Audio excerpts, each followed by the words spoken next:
What about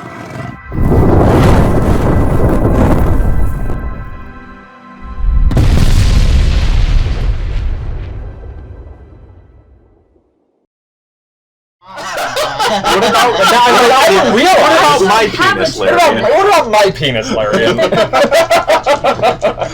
Okay, there we go. All right. Hi, welcome to Basements and Besties, the Dark Lanterns. No, you can't keep going. You have to stop the laughter. I'm sorry. Yeah, you broke your penis. You broke your eye.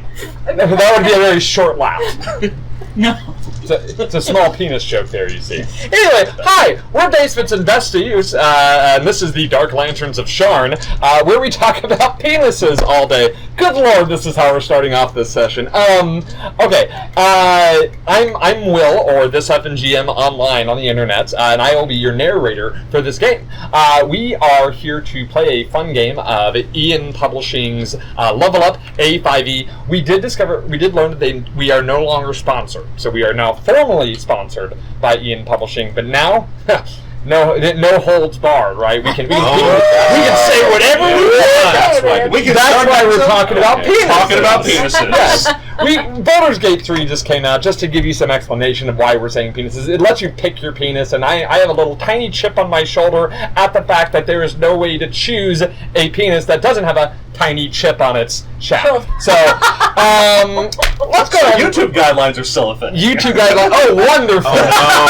No. Video monetization. We got PG-13. We weren't going to get monetized anytime soon anyway. Okay, so let's go ahead and get started here. The question of tonight for your characters is going to be your character's last birthday.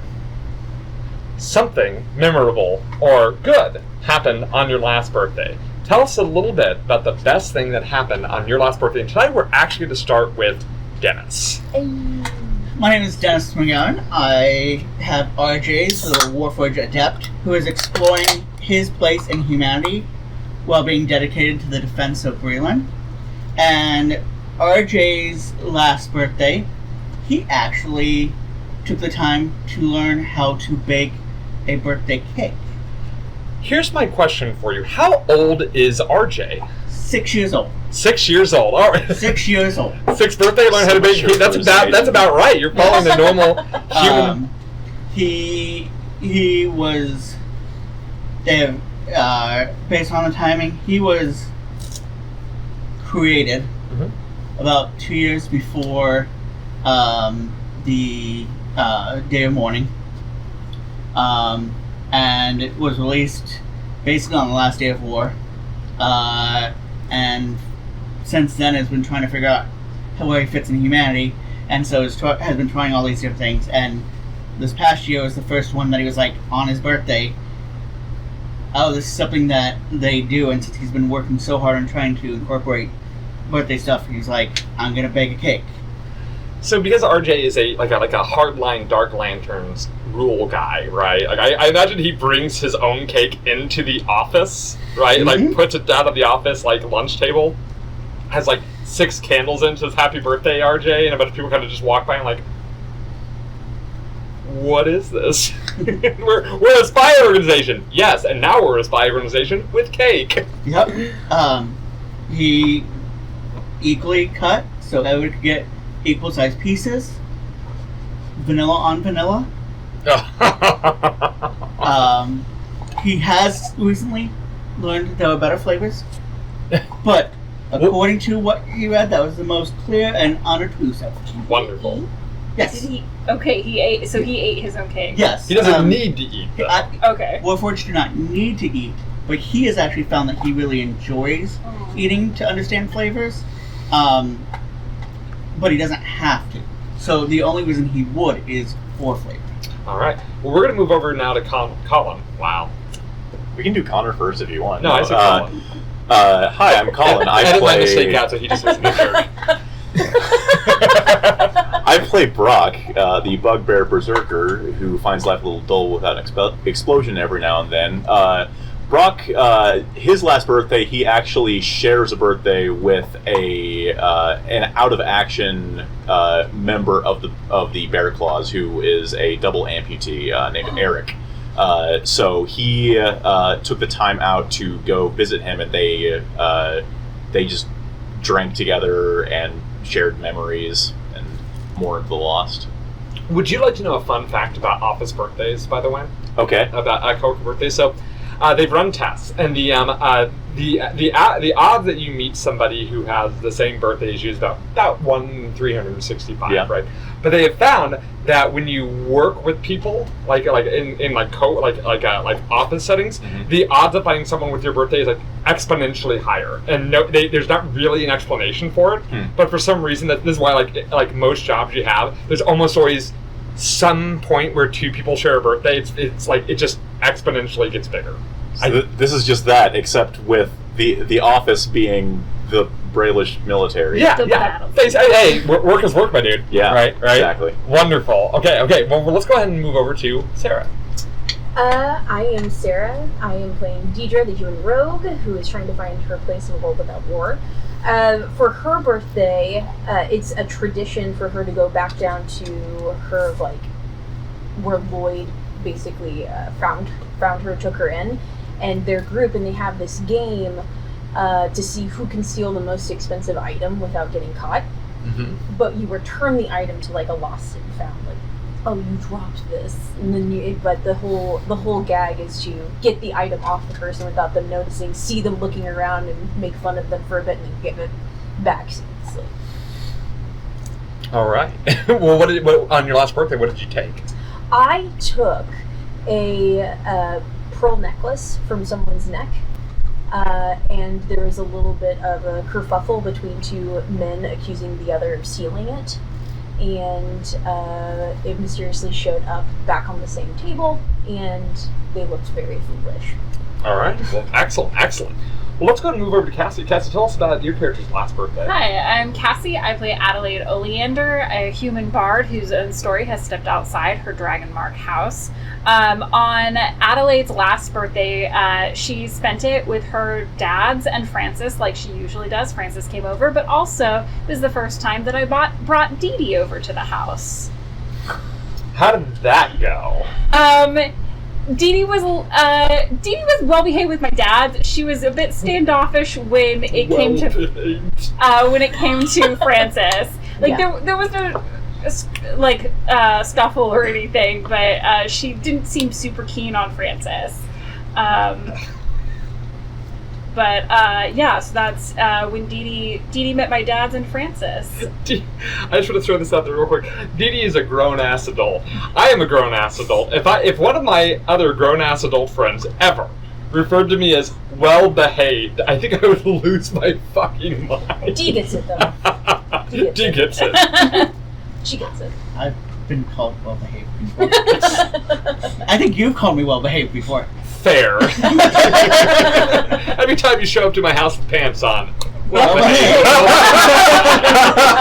And we're back to penises. Connor, go ahead and tell us a little bit about your character's last birthday. Hi, I'm Connor. I'm a human being who regularly gets told when he's being well-behaved. I play Colton, a human warlock who made a deal with death but did not check the fine terms of the deal. This is going to be the depressing answer, because Colton's last birthday, I think, was probably his first birthday since he came back. And he does not have his family to celebrate with him by choice. But Valance was still with us. And Valance remembered. Oh, yeah? And not big, but just like a small, hey, happy birthday. Like a little cake, a couple drinks, just someone remembered, you know? That's great. Mm-hmm. No, that's fantastic. Yeah, that's Valance is That's for you, making us all look like asses. Yeah. No, I think your story of we steal things from people and mock them made you look like an asshole. I'm not going to go with that story. You don't need my help. But yeah, I think that's his last birthday. It could have been a real depressing, but Valance made sure it was just a little less depressing. Wonderful. Okay, so last episode, which was like a month ago for us. Sorry, everybody. Last episode, you guys have had continued your investigation, really begun your investigations into the Nimble Rite and its connection to the Lanter family, the Ondarian ambassadors that had allegedly purchased the Nimble Ride from Captain Maurice Botet of the Adelaide, and you spent some time. You went to City Hall. You gathered some records. You went to one of your fathers to get some information about the nobility, see what they might know. But the two of you took a different path. What did the two of you end up doing? When you guys started to investigate something else, what were you investigating? We were investigating the inn room that the gnome Dalakar had been renting out. Now, Dalakar was the gnome who had perished in the fireball, yes, and was presumably the target of the attack, perhaps, based on the fact that he was kind of in the middle of that explosion. Yeah. Yes. What did you find there, Connor? What did you find in the? Other than a room that looked like it hadn't been slept in for a while, we found a death mark from Das. You did. Was that all you found? No. We also found a Dask hit squad. A Dask hit squad! Found some trouble. And we had a conversation with them that didn't end well. It did not end well. In fact, if I'm not mistaken, it ended in combat. It did, and one of them is dead. Yes. Now you made your way back, call us to the group, but before you could really take your next steps and discuss your next steps, you were called. Someone gave you a call. Who gave you a call? Lord Cedron Didinieth. Did, yes. And Lord Cedron invited you to his manor once again. Now Lord Cedron Didinieth is the leader of House Didinieth in Sharn, and you know him. What connection do you already have to this man? Lord Cedron's second son, Francis, is my best friend. And I also teach private violin lessons to his two youngest children, the twins, Gisan and Gilali. Now, the group as a whole also has a connection to this man. What is that connection, Sarah? He funded bringing him back to life. Yes.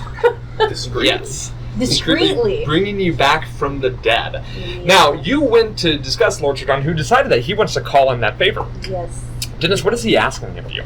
He's asking for us to find, help him recover a great amount of treasure by finding some specific items that will help him gather 500,000 gold. Why does he need 500,000 gold? Well, he actually needs 1 million gold. Okay. Because why does he need 500,000 gold more? He made a deal that has now basically put his children's lives in peril. Who did he make that deal with, Connor? He made that deal with the Keeper! Why is that important? Because I made that deal with the Keeper too! You had to give up your children? No, but I had to give up a some. deal. Yeah. I realized I was saying that deal when I meant a deal. So me and him have something in Well, common. you now have no children. I don't. I made the same deal. I had to give up my kids, which is why when I had to pick my character options, I chose no penis. Woo! Again, we're really, I'm really going beyond that tonight. I am so sorry for... Grant, I'm sorry, buddy. The one person who watches us, Grant, I'm so sorry. Hey, I'm the button that says we're not for children. We're not for children. Yeah, that's good. I always hit that button. Yeah. Okay. If you guys want your name said live, just let us know who you are. Now, what's going to happen if you guys do not find this money in time? The souls of Gisan and Galali will be taken by the Keeper. Yes. Then, quick important fact: who is responsible for hiding that money? For hiding that money? Yeah. Where did that money come from? It was is it embellished? Embezzled from the people of Sharn by one Lord. Oh God, it's Bonal's father. Yep, former council member Lord Dagalt Irnelview. That's and which is referred to. This hidden funds are referred to as Dagalt's or Irnelview's enigma. Yes. Right. And the pieces, the artifact that you are to find that will help you in your search. Does anybody remember the name of that item? Eyes of Galore. The Stone of Galore. Yes. Which you have been told has been broken apart into 4 separate pieces: 3 eyes and the stone. Yep. One of the eyes is with the Diniaths. Mm-hmm. The others you're unsure of. I thought he had the stone that he showed us. He had the eye. He had the eye. Because he snapped it open. It was in that velvet lined box, and the eye even turned and looked at you while you were. Yes. And we have an idea that one of the stones was taken from Ornelview's locket. Yes. Now, so we're going to go ahead. Yeah. So this does tie back quite a bit. So we're going to go ahead and start this off. At this point, you've gotten the information from the Dinians. They have given you leave from their manor, and you are you made your way back to, let's say back to White Stag Tavern Manor. Why I forget the name of your guys' location. And you guys are discussing your next steps. So what are your next steps? Well, we need to surveil the area, but I also need to make sure I keep my date. When is your day date? He didn't really give me a time. He just said meet him in the day. So you don't know what day it is? I forgot. Oof. Okay, It's well, not going to be a good date. You might have to stand him up. Yeah, that's true. He seems It's a little bit understanding. more important. Although the day date may be useful, again, to pry for information, since everybody seemed to be chasing Dalekar, who's, we're sort of assuming, probably had part of the Stone of the Law, and there seemed to be 2 House Cannon in the vicinity as Right. well. right. So probing him for more information is not a bad idea, but knowing when your date is probably useful. That's true. I think if we're going to be hanging around near where the ambassador's abode is, we probably, I kind of look at you and me specifically, we probably ought to get a little bit of nicer duds. Well, We kind of stick out. Yeah, okay. Well, there are. I mean, in the embassy or in the ambassador's towers is not quite as strict as Upper Tavik's Landing. True. But I do think that we should not look like ourselves. 100%. It's a good. Agree 100%. Yes. Yes. And you are quite good with a makeup kit. Yes. Now the other nice thing to remember is, I can make you go poof. It's true. Yeah. Learned how to do that recently. All right, so it sounds like what you and I are gonna go look for some clothes. Something a little nice. I almost started doing your accent a little bit. Something a little nicer than this, at least. You know, nicer than the street clothes. Yeah, I don't okay. exactly have a lot of nice clothing. So, if I understand right, we're going to get cleaned up Mm. and go surveil the place you and I just got Yeah, map. the plans for. Yeah. Get an idea of what's going on there and try to figure out if they've got one of these. Nimblewoods. Well, have the Nimrites, but also specifically at this point, yes, the Nimrite matters, but more importantly, they have one of these stones. Oh, the eyes, yeah.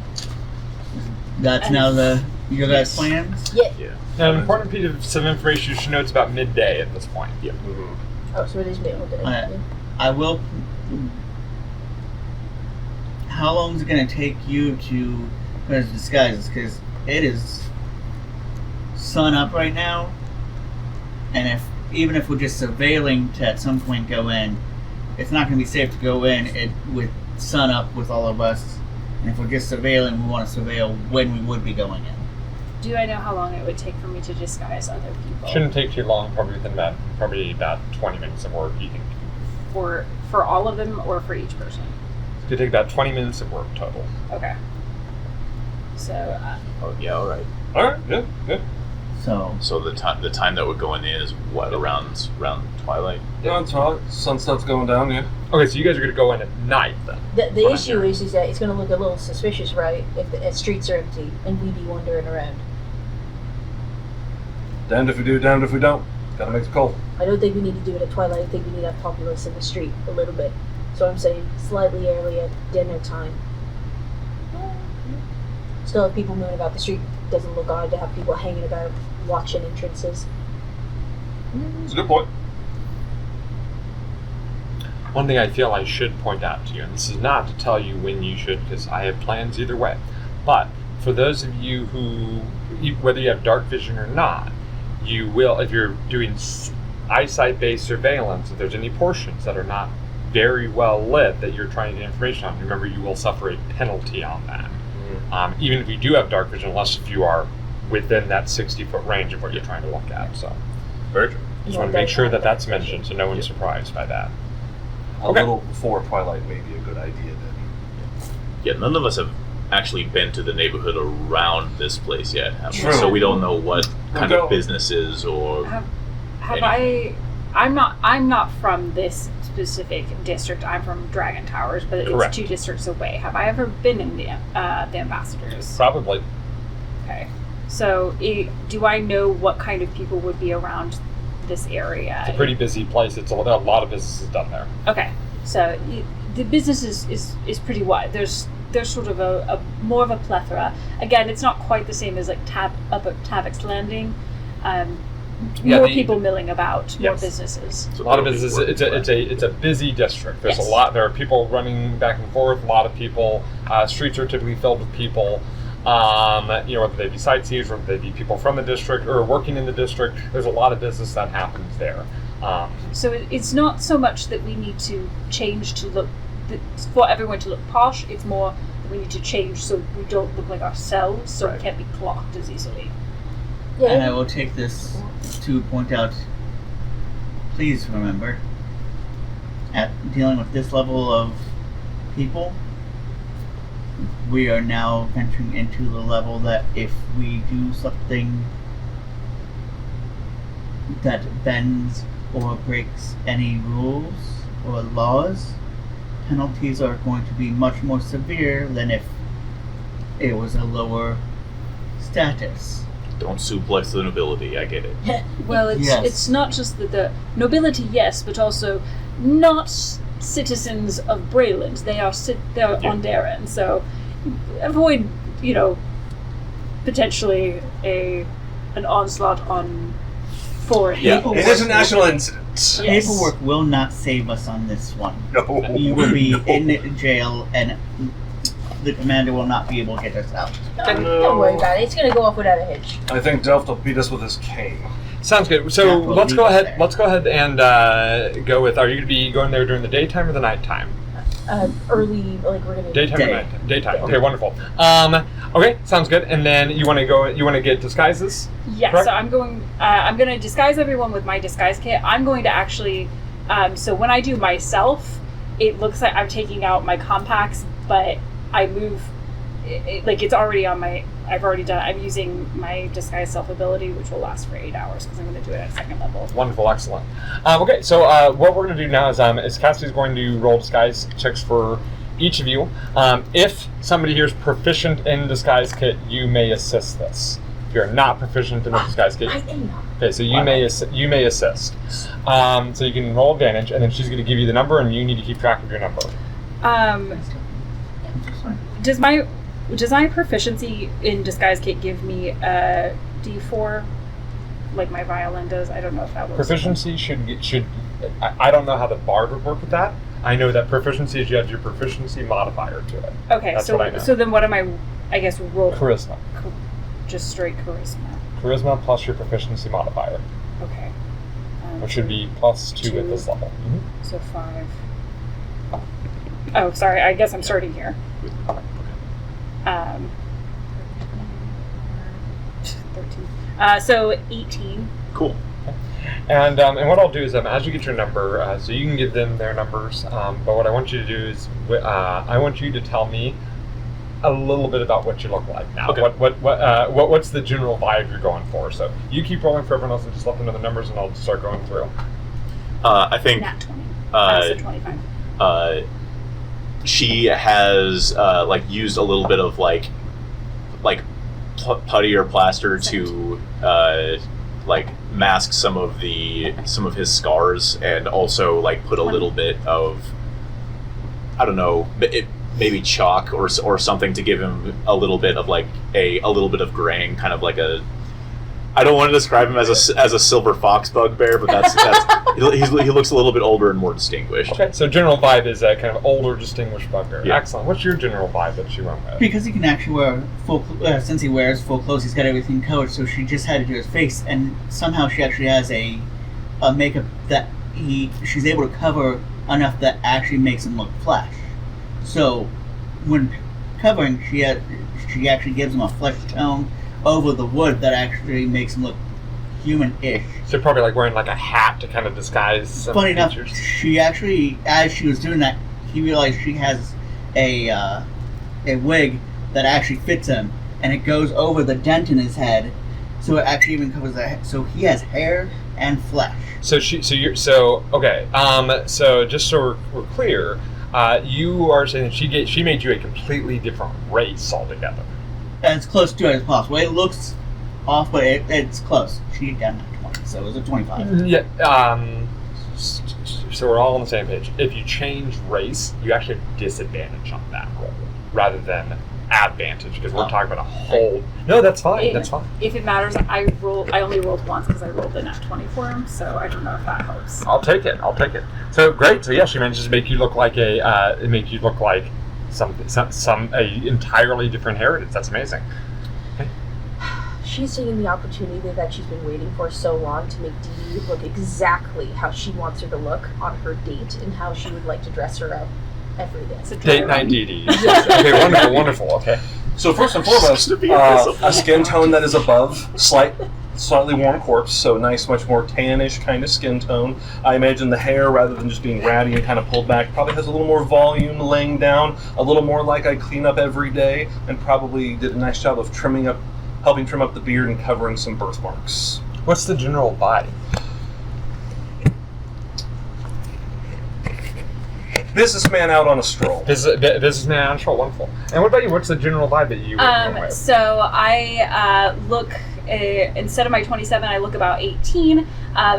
Long, straight blonde hair, paler skin than my sort of tan skin. I'm instead of my sort of hourglass figure, I'm a little fuller figure, a little pudgier, and I look like a servant.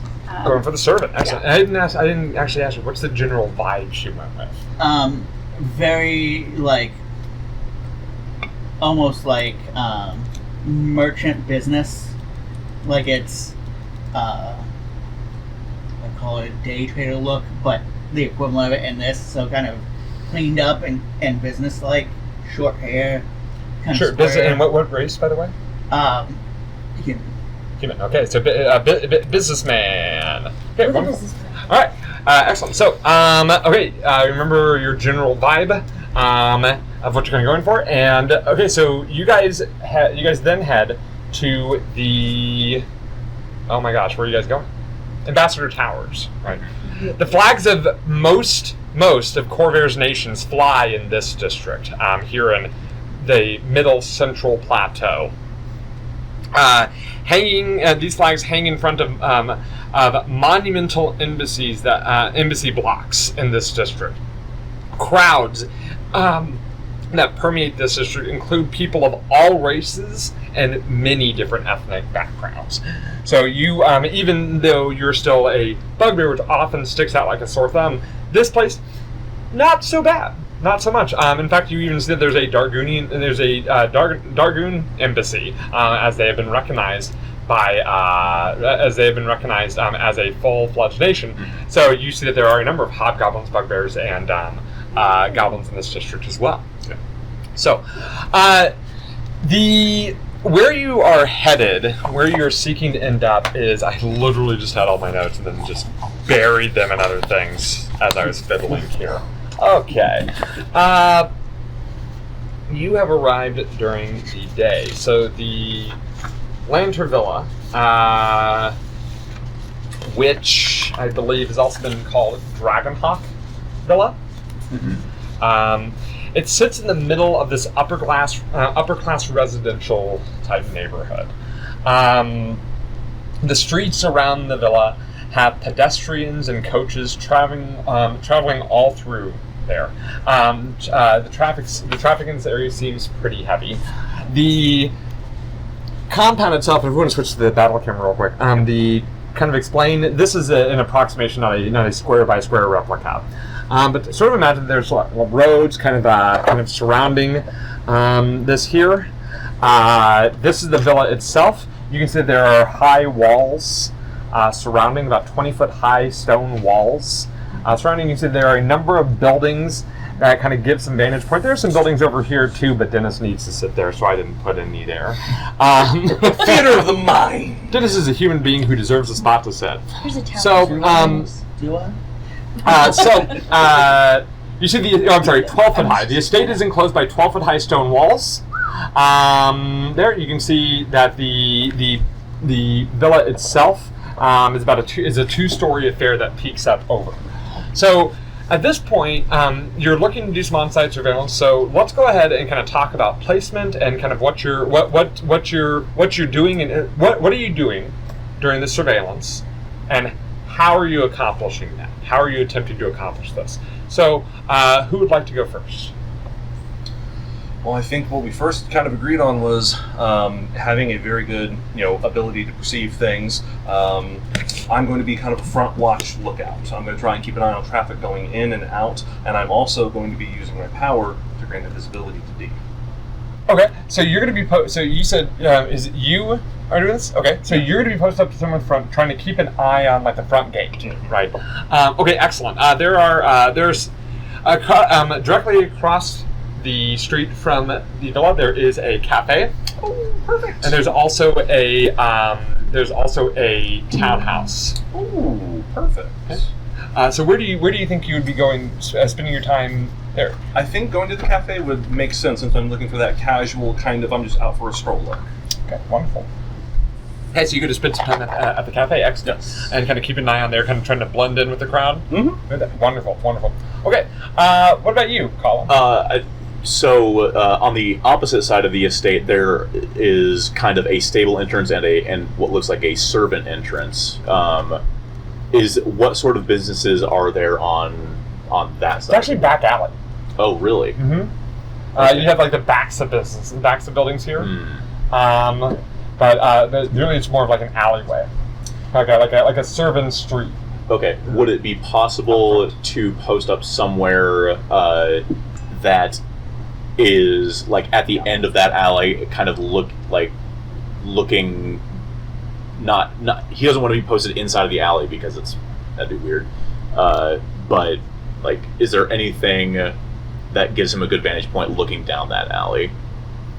Or I'd say that there's probably a tavern over here that you may be able to tavern over there. There's also a ceramic shop. I think he's going to try to get a window seat in the tavern, and sort of just be watching, like kind of, sipping on something, watching out that window, trying to keep an eye on the alleyway itself. Excellent. Okay, wonderful. And then this side or this side? This side, right? That side. Yeah. Excellent. Okay. And then what about you, Cassie? What do you think Adelaide's doing? So Adelaide, disguised as an 18-year-old servant, is going to try and go to what would appear to be the servant's door, like to the back of, like to the kitchens or the servant's entrance, and she's going to knock. Oh, so you're actually going to try to go inside of the building. Okay, excellent. All right. We should establish something. What are our personas' names in this, in case I need to... Molly. Molly? Okay. Molly. Brock has trouble coming up with things. He's just gonna say What were you Rooney. trying to ask me? his adopted dad's name.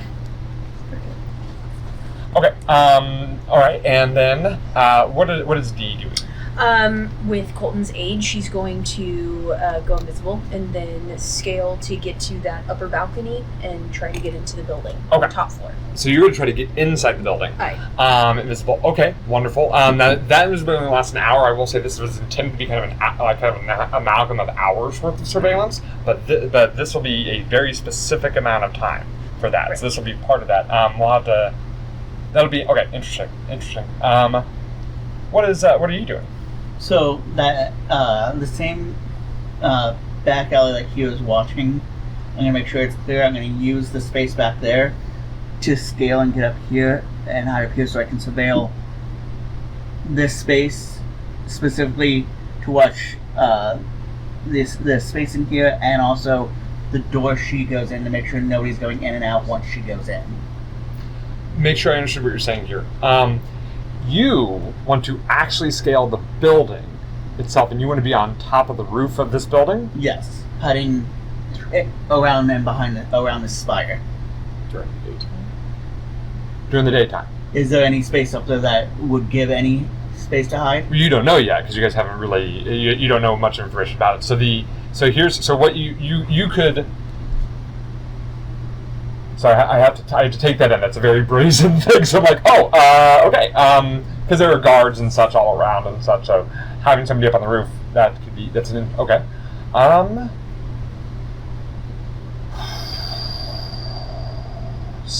Really, what we're going to say at first is you're looking for a way up on the roof. First of all, so you're okay. Okay.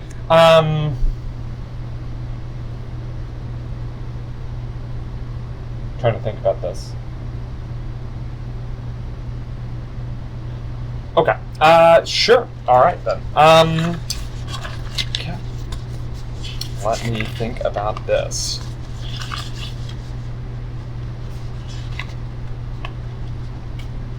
Okay. So here's what I need. Here's what I'm going to need. For your portion, I think the risk here, really, there's two risks. One, trying to go up on the roof, but really the risk is, and I imagine this would be what would stop you in the first place. Do you think you could even get up that high in the middle of the day without being noticed, getting up on top of this building, which does have a guard presence, so you guys can tell immediately from the gate that there are a number of guards posted at the gate. So what I'm going to ask from you is you're going to give me a stealth check, and this isn't going to say whether you get caught on the roof. This is going to say whether you find opportunity to get on the roof. Yeah. Does that make any sense? Yes. Okay, just want to make sure on that.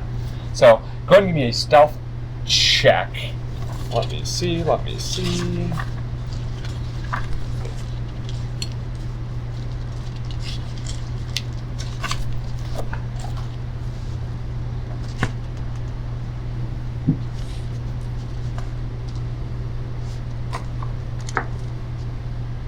13. Each time you try to like kind of sneak around the walls and just trying to look for it, you find too many eyes lingering too long on you from passerbys on the street and such. Finding a way onto that roof does not seem like it's going to be possible without somebody noticing. And we're not even talking guard, we're just talking about people, like just people milling about. So do you have a backup plan with that? If that's the case, then because I'm noticing that, then I'm going to try to find a place that I can kind of clock the traffic and the guards so that I can find a way into this that's not the front gate, somewhere around if somebody needed to get in, or around to help if she needs help at some point. So I'm sorry, you're trying to figure out like all that you're trying to. Since you can't come up the back wall, I'm kind of trying to tell with the guard, like clock the guards, clock people, and figure out if there's another. Are you still trying to go for that bird's eye view then that you're trying to get before? Yeah, if there's another place to find one. So Sharn is a city of towers, right? There are actually a lot of very tall buildings.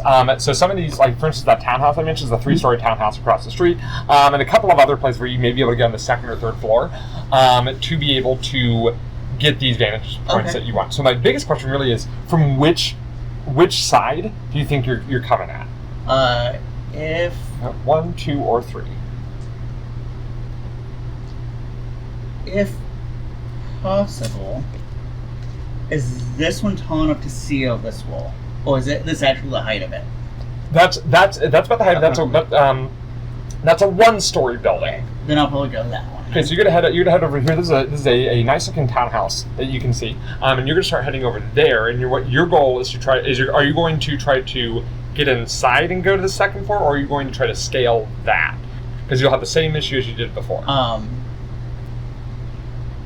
Probably go inside and see about.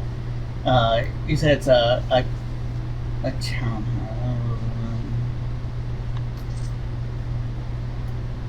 What type of business does it? Or what type of people are going in and out of it right now? Right now, none, because it's a home. Oh, it's a home. Yeah, townhouse. Townhouse.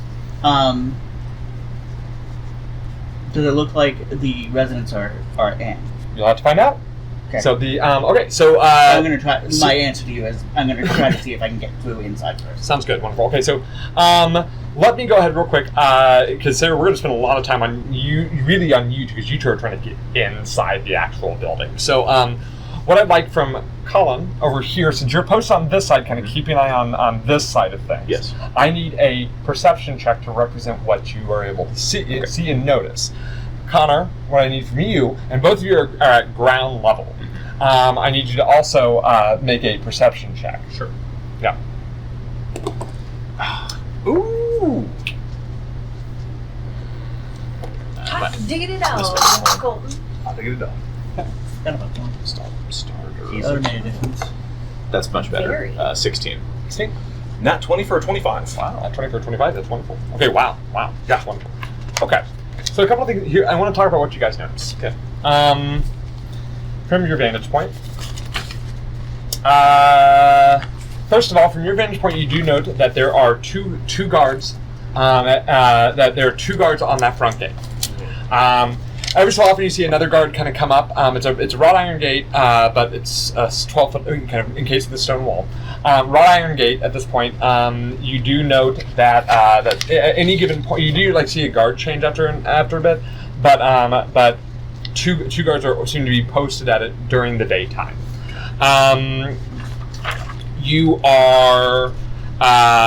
You also note that there's kind of at one point one of the guards a guard leaves the front gate maybe to go or a delivery man kind of comes through. There's a shimmer on the gate as he passes through.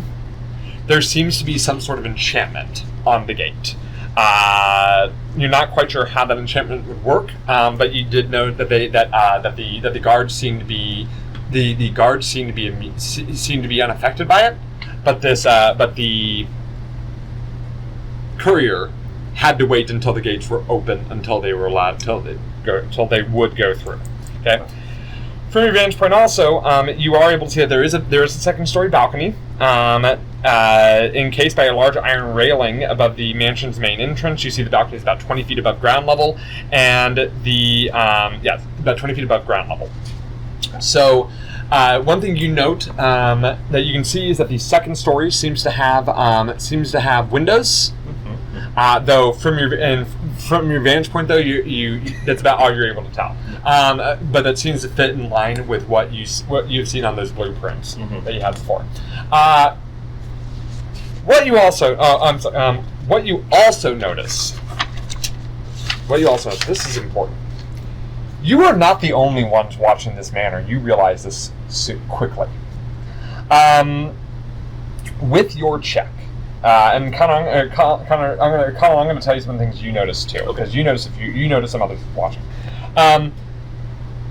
Every so often, you note that a spire drake seems to fly back and forth between this building and that building.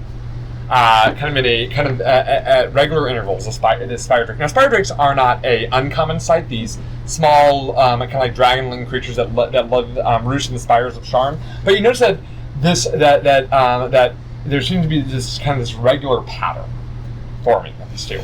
You are able to note that that after you kind of from your vantage point, you do notice a figure up on this roof, and you notice a figure on that roof as well. And they seem to be watching the manor. Let's see here. You also see... Now, you saw that. You noticed the same thing, Colin, through your vantage point. You also notice 16, 18, 20, 22. Okay. In a nearby alley, you note that a strange you notice a strange shadow. And at one point, maybe you get up from your table to go investigate. It's sort of like a strange. You get the strange feeling as you turn the corner. You see what and you've seen this before. This small little bulbous, fleshy orb with this one eye and 4 little stalks coming off of it. You remember you saw one of these in the sewers when you're going out to Bone enough. You sort of kind of ducks further into the alleyway right as you get there, and they just sort of duck out of it. But you notice it. In fact, you notice, and as you start kind of looking around and keeping an eye on the table, you do see that out of other alleyways, you see the same thing. You probably guessed that there's maybe you take a nice stroll at some point just to kind of stretch your legs out, and you notice that there are 4 of these things, also seemingly keeping an eye on this area. Woo! Or many eyes, as the case may be. Yeah. Security's pretty tight. They don't seem to be affiliated. Oh! It's not security. Yeah. They're watching. They're watching. It's other factions. Oh, we're not the. Yeah, no, we know other factions that use gazers. Yes. Abort, bail! But you don't have the ability to do that. No, I don't. I would like you to give me a perception check, please.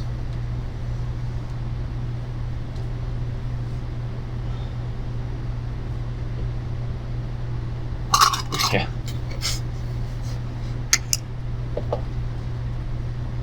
Brutal. That's not one. So that's a 6. You head up to this townhouse. You knock on the front door, and you. Oh, hold on. Actually, with a nat 1, nat ones can be a problem. You're in timeout. There's a 2 and a 1. Yeah. Got your back. Good, you're getting them all out of the way early. Right? That's how random chance works. It's in jail now. Okay. Or the Cranston Golden Star, my friend. They're dead though.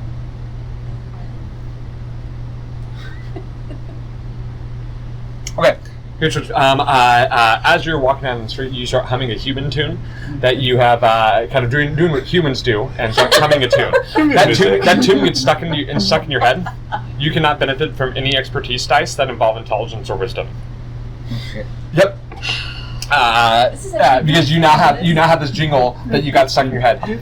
So you head to the front. You head to the front door of this nobleman, this townhouse. You knock on the door, and you kind of wait for a moment, and then the door just kind of cracks open a bit, and you see a tall older woman dressed in kind of servant's outfit.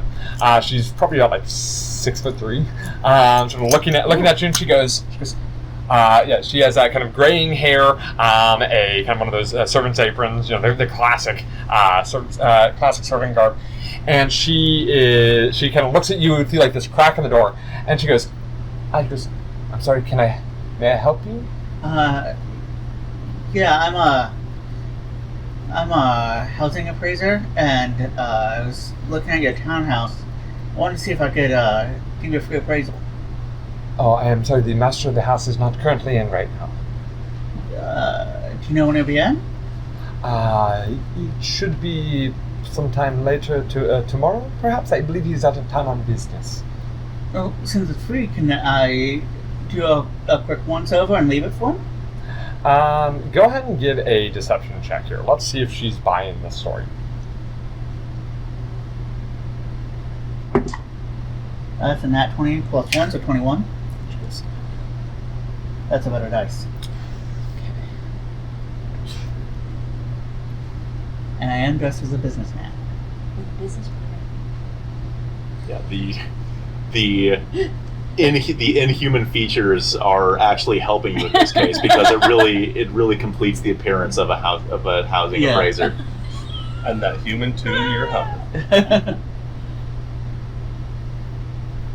Okay.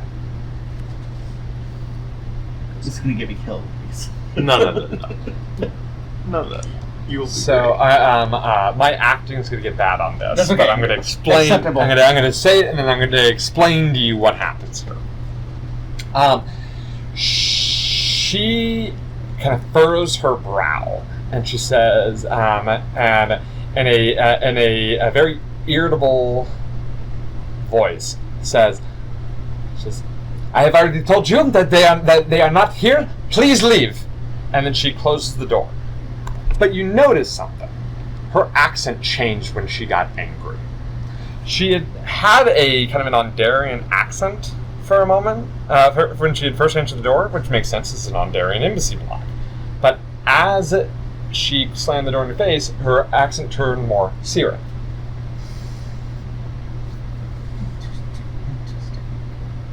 So she slams the door in your face. You are not granted access. But you notice that's very... But you odd. Very odd.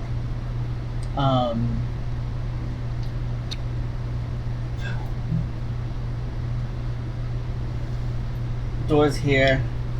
What's the front of the building look like? 3-story townhouse from the building. You can see it's 3 stories. There's the door. Next floor has some windows. Next floor has some windows. Then a roof. Very nice building. Fine stone. Around this building... Brick. Sorry, brick. Brick.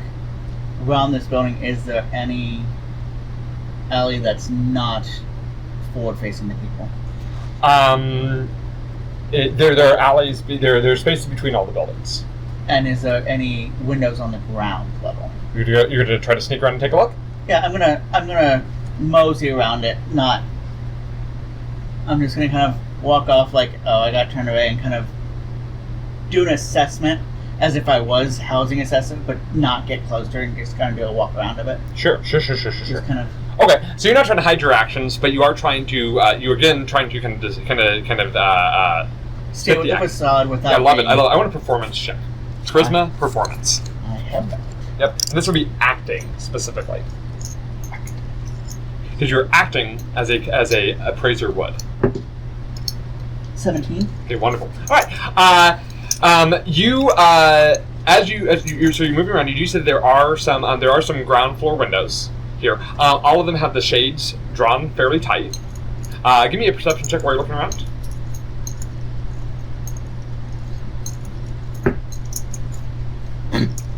Oh. 7. All the shades seem to be drawn super tight. We're gonna go ahead and move from you. We're gonna move over to Adelaide. Adelaide, you are dressed up as a servant. Tell me about okay. What colors did you choose for your outfit? So she doesn't look like she's an affiliated. She looks like somebody at the servant stock. That's what I wanted to know. Okay, so you head up to the back door. So the back door of the manor, you note there is there are 2 entrances from the back. There's an entrance to the stables, like these big stable doors. You note that there's only 1 window on the ground level on the back that you see. It's a large stained glass window. But there is a side door that you can see on your map. There's a side door there or back door kind of on the side there that you see, and you head up to that door. Correct? Yes. Excellent. Okay, tell me what are you doing? I am going to knock on the door. Okay. See if anybody answers. After a moment, you do get an answer. You see the door opens, and you see you see 2 people. Yeah, all right. One seems to be. You see 2 people. One is a kind of an older man dressed in a fine suit of yellow and red coloring. It seems to be like a servant suit, but like kind of like a little more bells and whistles. And then you also see a person in a chef's hat and an apron. Kind of a middle-aged woman with brown hair and dark skin tone. And they both the man looks at you and goes, "May I help you?" Hello, good day. My name is Molly Moore, and I'm here to inquire about a possible position for maid. Well, I did not know that were we conducting. I heard rumors that you might be in search of more staff, and then I would like to apply myself, please. He will kind of pause for a second. I do like a curtsy, but it's like a servant curtsy, not a lady curtsy. Go ahead and get a deception check. Let's see if he buys this. I love whenever somebody does something that's a lie, I go, give me a deception. Shit. Every time, shit. I'm going to use my intrepid. Okay. Intrepid. Still get caught up in the... Okay. Plus... 15? 15. Yeah. He goes, all right, you'll need to speak with Helga. And he will invite you inside, and you're brought into what appears to be. I love it when DMs say that. What appears to be a. We don't know for sure yet. You're in a pantry. The pantry is lined with shelves containing dried foodstuffs, spices, foam tablecloths, and jars of preserves. You can see casts of various looking around. It says, "Wait here for a moment. I'll go get the Helga is our head maid." Oh, thank you, sir. And I do another little curtsy. He goes, "I'm Buttersworth," and he will nod to Buttersworth and will nod to you, the head butler, and he will nod to you and he will leave.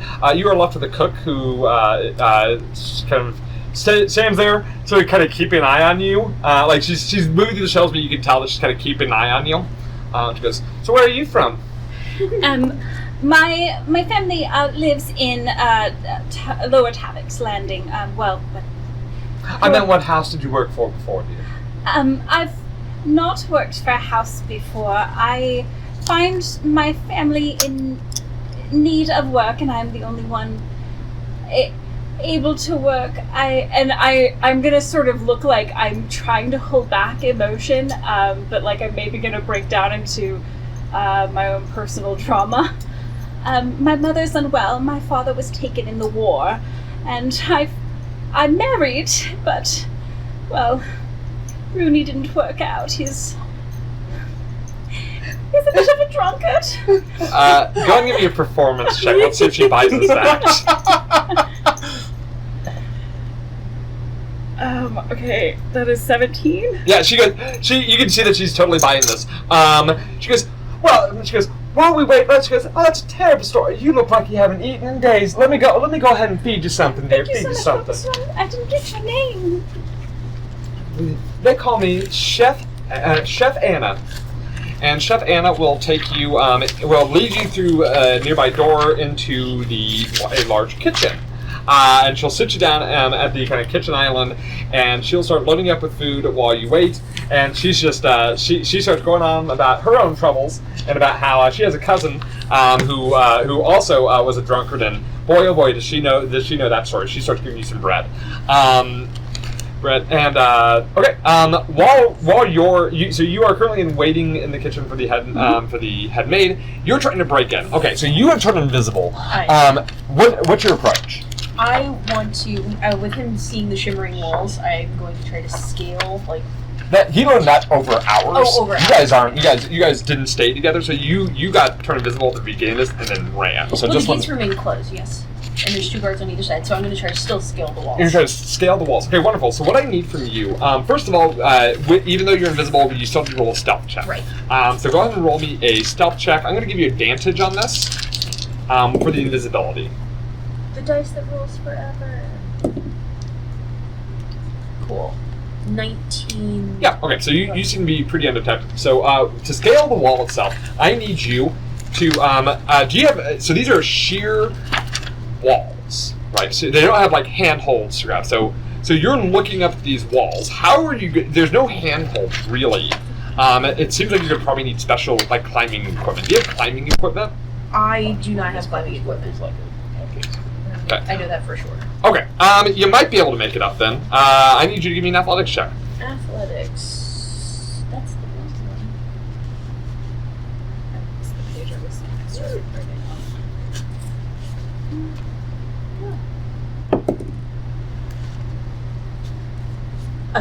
on. No, that's not. Yeah, a 15. Okay, that is enough to scale. So go ahead and kind of show me your path here. Around the side, up that wall closest. Up this wall right here? Yeah, that one. Okay, so you climb over the wall. You're now on the side. Here, okay. And then boop, here. My apologies. I don't have an actual. You actually have the picture of the manor right in front of you. Okay. So just so we're clear, the balcony is right here. Okay. This is an approximation. Right. Oh, then I would So this is all built. This is all actual full-on building right here. The climbable portions of the walls are over here. If you're trying to get on the roof, you probably could. You might have to come around and like drop down on the balcony. That's completely fine if I need to move around the roof and come down. Okay. Because my whole plan is to just come up the shortest distance possible to this get is the balcony. but this is not an actual. This is not what the actual place looks like. Just an approximation. Okay. It looks good though. So you drop down onto the second floor balcony. You are sitting on a balcony. There's very nice like plush chairs on this balcony. You see that there's a pair of glass doors. A pair of glass doors leading in. If you look at your map, you'll be able to kind of confirm this. There's also one window leading in as well. What are you doing? I am going to try the window. You're going to go ahead and try the window. Okay, so you head over to the window. You move past the glass doors. You head over to the window. The window is locked. Okay, I'm going to try to unlock it because I have thieves' tools. Okay, so go ahead and roll me a dexterity thieves' tools check.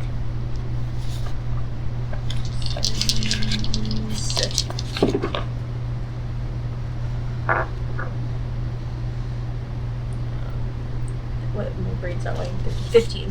15. You are able to pop the lock on it. Okay. And then I'm going to move through to from that window into the room, the main room, which I'm assuming is this one.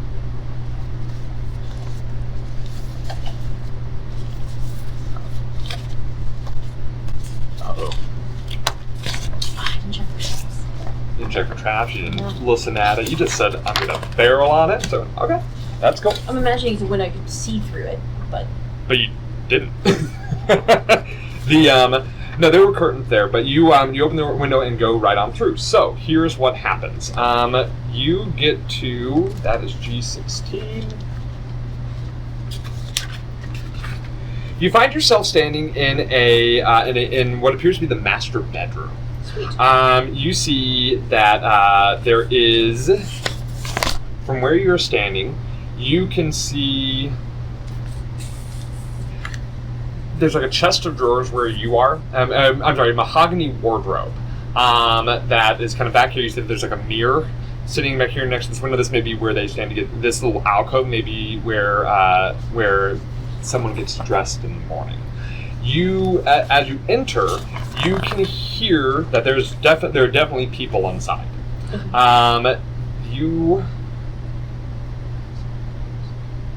hear two voices, having two male voices, having a conversation, and then the distant sound of what sounds like children's laughter.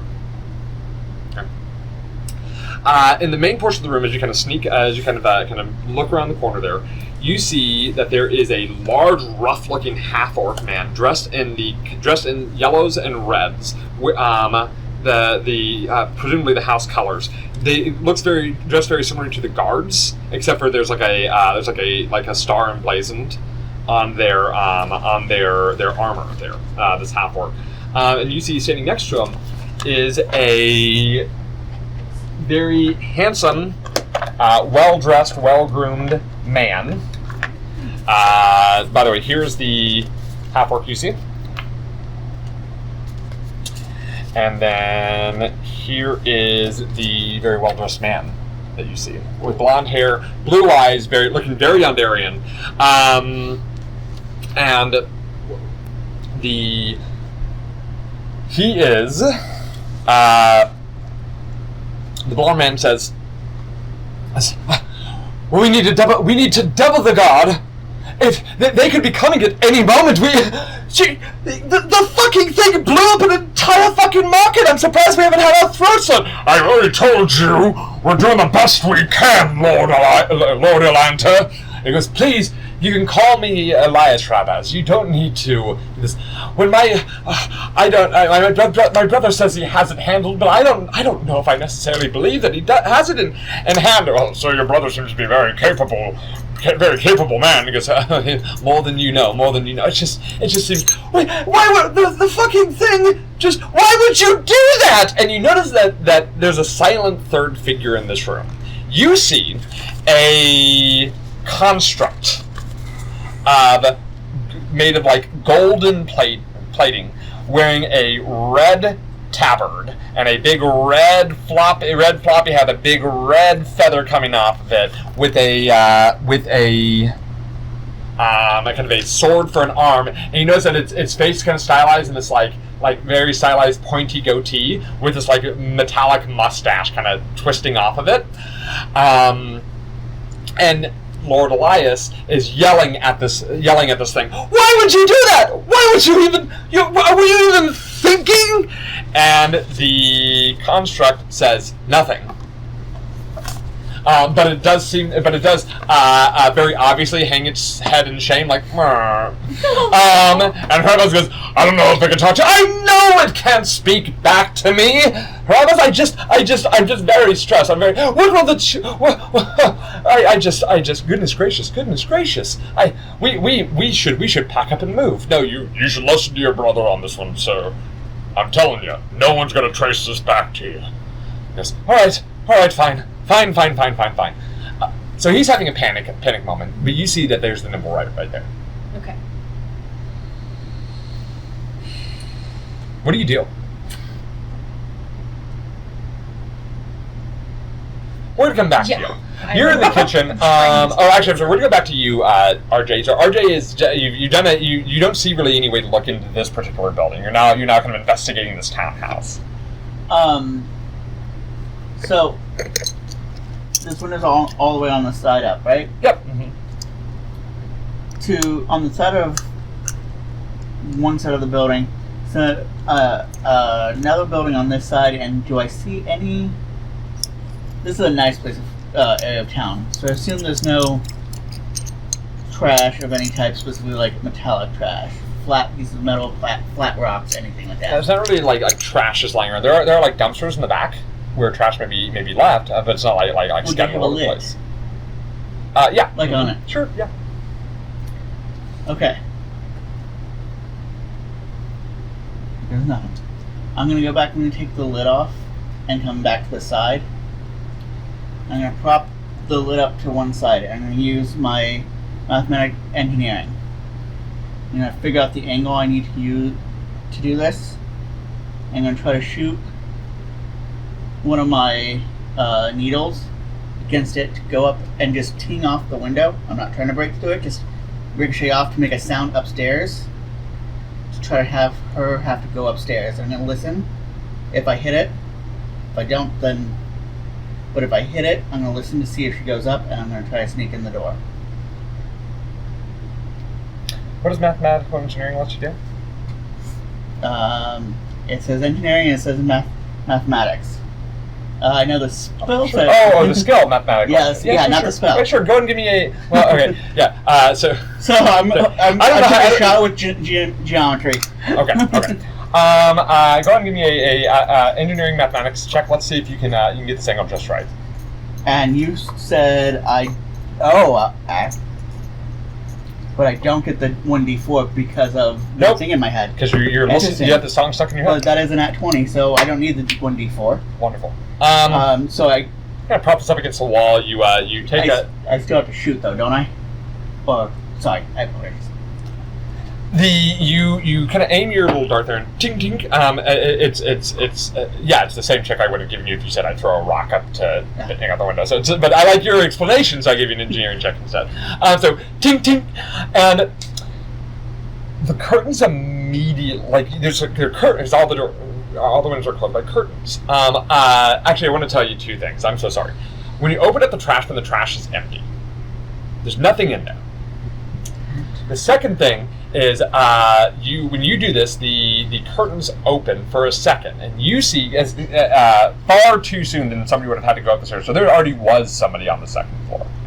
And as they open the window, you see a brief flash of a face looking down at you because you weren't hiding, looking down at you. You see, but it is a pale, featureless face. Just pale, featureless face. Lipless mouth, barest hint of a nose, stark white hair. Looks almost like a ghost staring down at you for just a moment before the curtains immediately shut. It happens so fast, but you are at just the right place to get a perfect view of what appears to be a changeling on the second floor of this house. Do I know of, especially any of the groups we have talked about, if any of them are or use changelings or are made up of changelings? Go ahead and give me a culture check. This is going to be a streetwise. Culture streetwise. What is culture based out of? Is that Intelligence, please. So that's -1.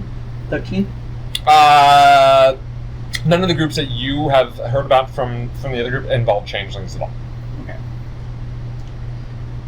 This is weird though, as a whole. So You've also been made because somebody has seen yeah, you. clearly. Yeah. So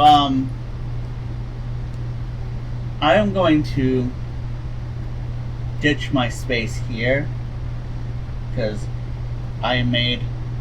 This is not what it looks like, and I'm actually going to try to find a place that I can at least spot one or the other of these two to make sure. Who are you going after?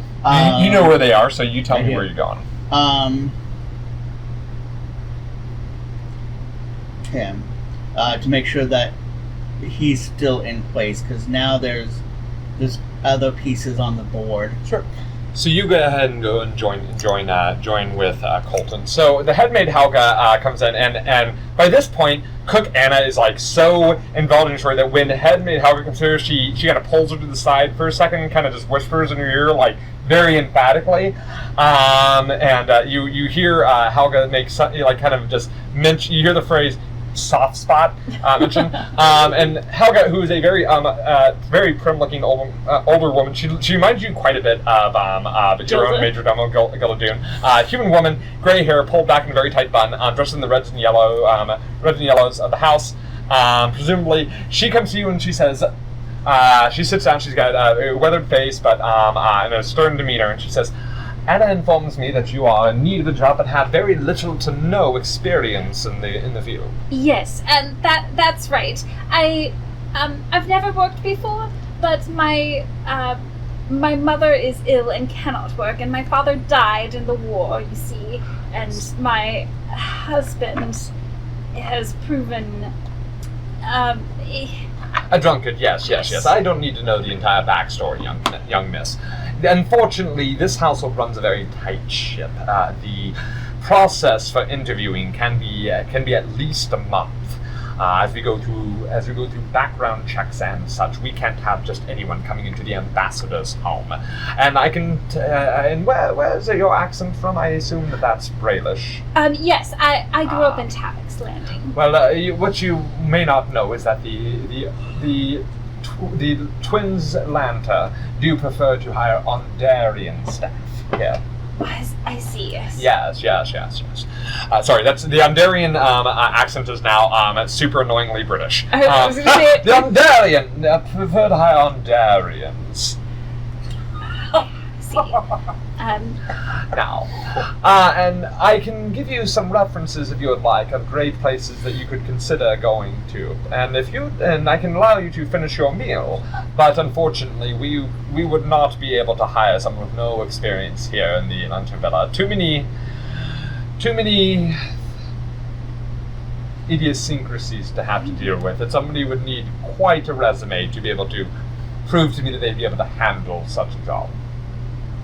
I'm sorry, I don't understand the idiosyncrasies. We're not hiring you, is what I'm saying, dear.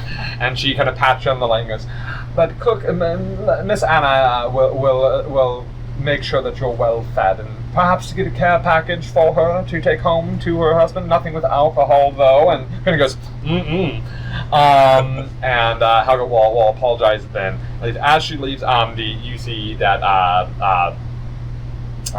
Buttersworth comes back through. He goes back into the pantry, looks like he's conducting inventory. Cook Anna stays. You're left alone with Cook Anna. Okay. Does she just resume sort of us like talking and finishing, or? Sure. I'm gonna see if I can sort of, as I'm talking, just ask her about like how it is working here and stuff. Like I'm trying to understand, since I don't really like. I've never worked before, and I'm trying to break into the service. Yeah, she talks quite a bit about it. But are you what's your intention? Just to learn what day in life and service is like, or more? If I can learn particulars about how things run in this household. Okay, so go ahead and what I want you to do is give me a persuasion check. We're gonna call this peacemaking, I suppose. Persuasion. You're trying to coax information out of her that she may not more information than she probably would.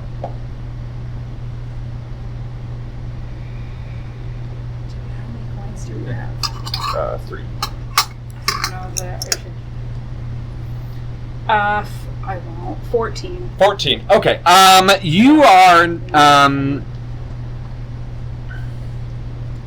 What you're able to get out of this, it seems to be, it does run a very tight ship. The Atlanta twins, though young, seem to be very, have very particular ways that they like to do things. Cookane is not a particular fan of the groundskeeper, and she thinks Prabaz, the captain of the guard, big old half-orc man, is kind of a hard ass. But she thinks the groundskeeper is kind of a creep perv. Sleeps all day and works all night. I don't know what that's about. And she does mention that the kids seem that the children seem a little off, but that's probably because they're noble children. Her own children are normal kids running around and on the streets and playing with friends. These children pretty much stay inside pretty much all of the time. Not how I raise my children, if you know if you hear me. But don't let the lords hear that from me. Oh, of She kind of course. stomps him. But that's about all the information you're going to get out of her. So you're upstairs in the top floor right now, and you are in this room right now with Rabaz, Lord Elias, and Nimblewright. Yep. So what are you doing? Listening to the conversation, I'm going to move to. There's appears to be a side door, but it's animated differently. That's slightly open. Yeah. So so you're heading the side door you're talking about on the western wall. Yes. The western wall. Okay. Yeah. So you're gonna go ahead. So you sneak out the side door there, Right. And you find yourself standing in a foyer. There are two guards standing in the foyer. You see there's a great staircase leading down. You see there's a door to your left and a door to your right, and then a larger window on the western wall here leading outside. Is there anything of significance, like a dresser safe? It is a foyer. There's Okay, nothing here. Nothing there. Then I'm going to go up north towards the room with the fireplace, past the grand staircase. Past the grand staircase. Okay.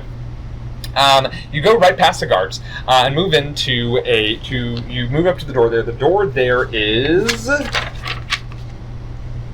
locked. Are the guards on either side of that door? Guards are actually just standing in the foyer in general. You're going to try to pick that lock while they're in here. Okay, so you're going to go ahead. I'm going to ask you for a thieves. You're going to give me a thieves tool check to see if this works. Okay. Just see if you can unlock it first. Okay. Dexterity thieves tools. Yep. 15, 6, 21 plus 2. Yep, you're able to unlock the door now. Let's see if you can open it without their attention being drawn to the door suddenly opening. Okay. So we're going to say this would be another stealth check. This is to represent your ability to pull this off, maybe when they're not looking directly at it. I need a coin, please.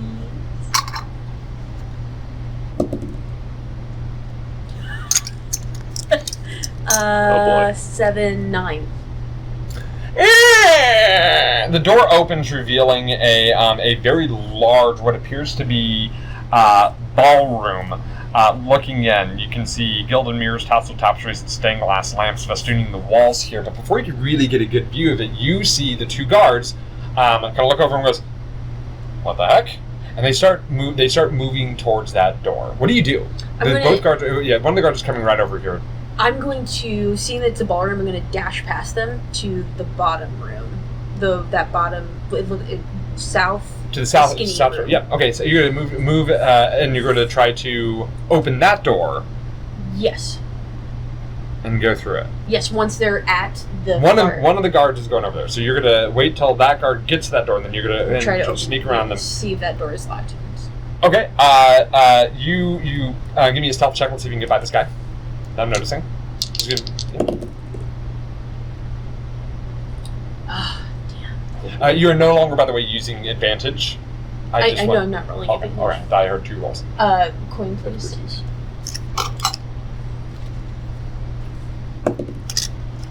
That's way better. 19 plus 2 plus 2. 23. Okay, you slip past and open the doors. They're both kind of focused on that. You manage to slip past, open the door, and you find yourself standing in a bathroom. So you open the door, you step in. You're in a bathroom. You see a curtain to the east has been drawn back. You see revealing a cloth in a bathtub. You see that there are no windows in this room. There's another door leading straight ahead. Going through that door. You go ahead and open that door and continue through.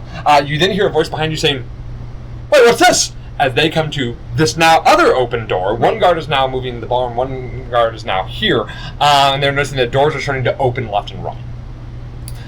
So inside this room, you see that there is it appears to be a guest suite of some sort. You see a bed, and you see a bed, a dresser, and such. And another guard, one of the guards, is now moving into this room, and kind of pinning you in. You don't see any other exits from this room. What do you do? You see two other than two windows. I'm going to kind of put myself like on top of a dresser, or if there's something I can put myself on top of, to try to not be in the footpath of him walking around. Okay. And then hide, essentially. Excellent. Go ahead and give me a hide check, and this is going to be opposed by his. I don't know if I have expertise. A hide check, that's just stealth, right? Stealth, yeah. Oh, yeah, okay. Same thing.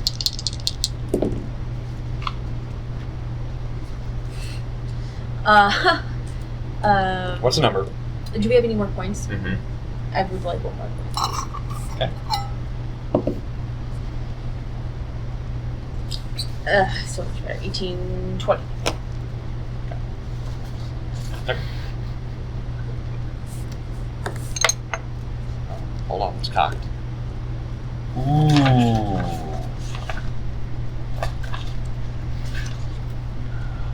Uh-oh.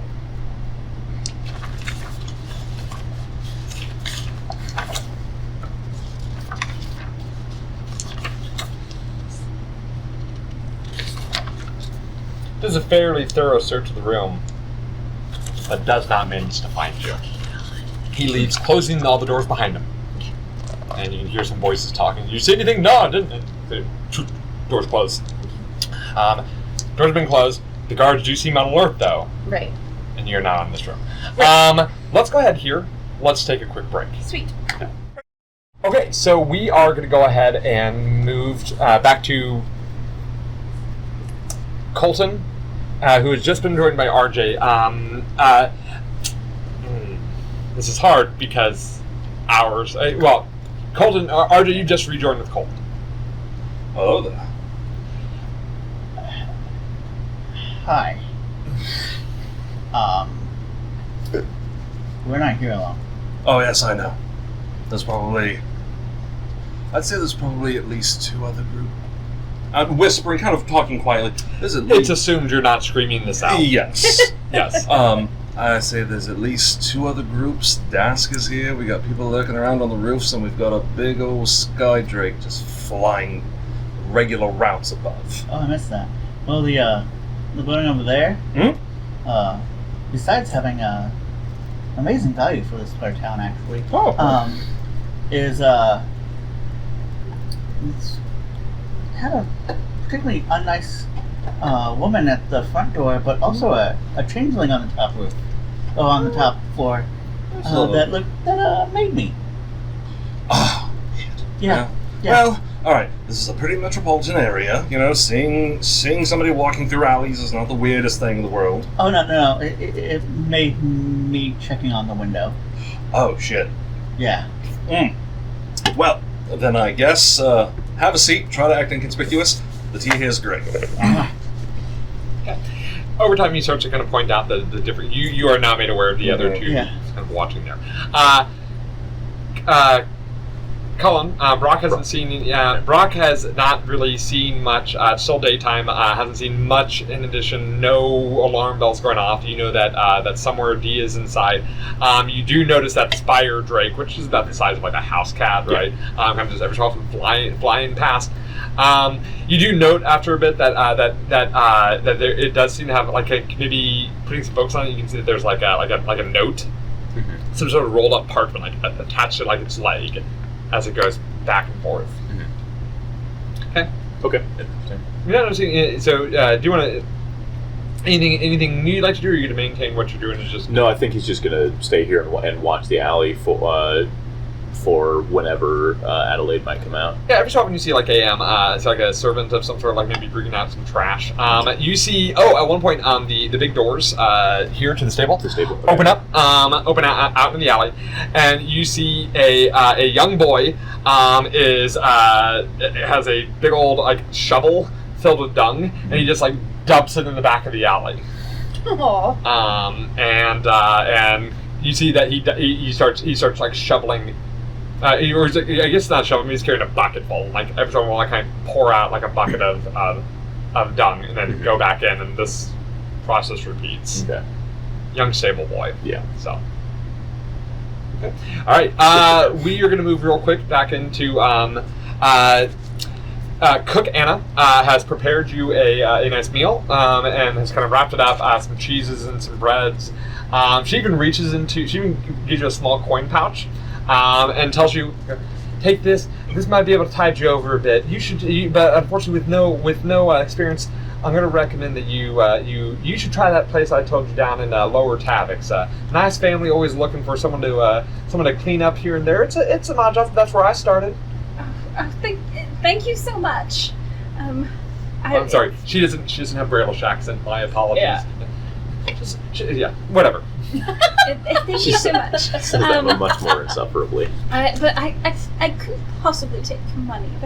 That's too much. Dear, no. Please, I insist. That story you told, just touched me right in the heart. By the way, the bag that she uses is emblazoned with the symbol of the Lantar House, that is their symbol. Well, that's... Yep, it's a field of yellow and orange with a face divided into one part human, one part like demonic or devilish. Quaint. What an interesting emblem. Oh yes, rich family history. A lot of rumors out there a lot of rumors out there, but none of them are true.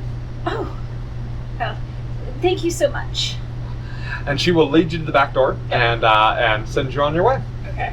I'm gonna walk away so that like I don't look conspicuous like out of the alley. I will eventually make my way to the tavern where he's at. Okay. So you're now back together. Okay. Yeah. Hey Molly, how'd the interview go? I didn't get the job, Rooney. I got a meal and a coin purse. Hey, so it wasn't a complete wash. That's great. Look at this emblem. This is the emblem of the house. Do they have like some kind of weird family history with? Apparently, she said there are a bunch of untrue rumors. Okay. Anything else you could find out about? Very guarded, and apparently they only like to employ Ondarian. Of course. Yes, not good British Fucking stock Ondarians. like us. But they felt bad for me because you're a drunkard. I'm what? We go back to the room. So you're stuck in this room right now. We're going to say that time has passed because they gave a thorough search of that room and you were kind of hiding there for a bit. You don't got a lot of time left on this invisibility. What are you going to do? Right, I'm gonna go out this window that's on the south wall, and you find yourself overlooking a alleyway. It's a 20-foot drop. I'm going to then, I don't know if it's built like this where it has the wood shingles, if I can shimmy across the edges of that to the next window in that room that's right next to it. Okay, so you're trying to shimmy to eastward or westward? Eastward. Okay. So I need a athletics check. Let's see if you're able to pull this off. I don't have that. That's going to be a 10. You failed by 5. You climb out the window. You start to shimmy, and you one of the shingles on like the partial roof, the little outcropping, slides under your feet. You fall. Okay. You're going to go ahead and hit the ground with a thud. No one's around because you're in the back alley, though, luckily. Right. But you do take 4 points of damage as you land hard on your ankle. Oh. Am I able to approximate how much time I have left, roughly? Probably about 20 minutes tops. Okay, so I'm on this alley. This is over right here. I'm orientating windows. Shit.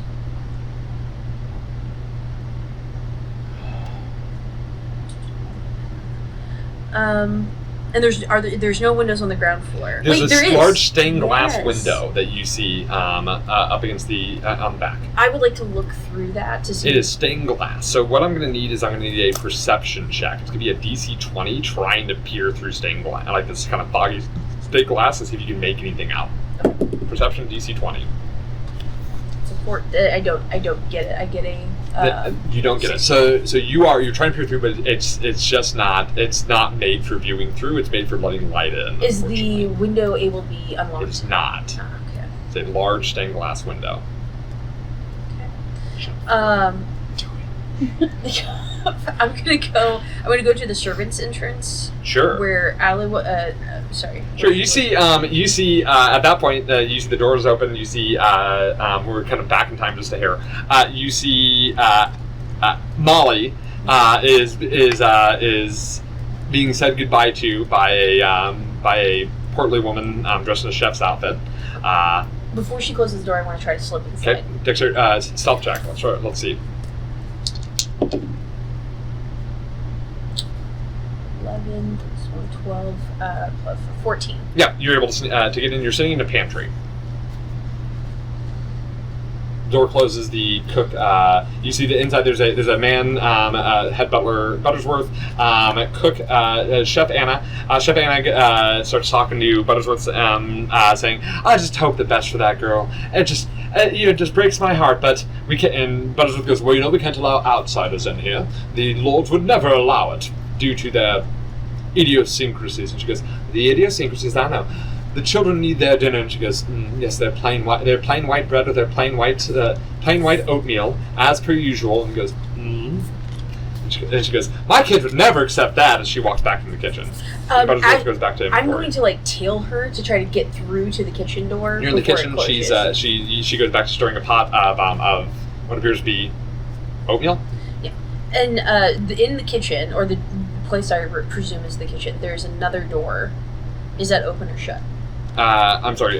Door to the north. There's also a door on the east wall. Yeah, I'm going to the north door. North door. Okay, you head to the north door. It's not locked. It's more like one of those swinging doors. Okay, I'm going to look back, make sure that she's not looking before swinging through the door. Okay, you move through the door. You find yourself standing in a. Get out of here. Get out of here.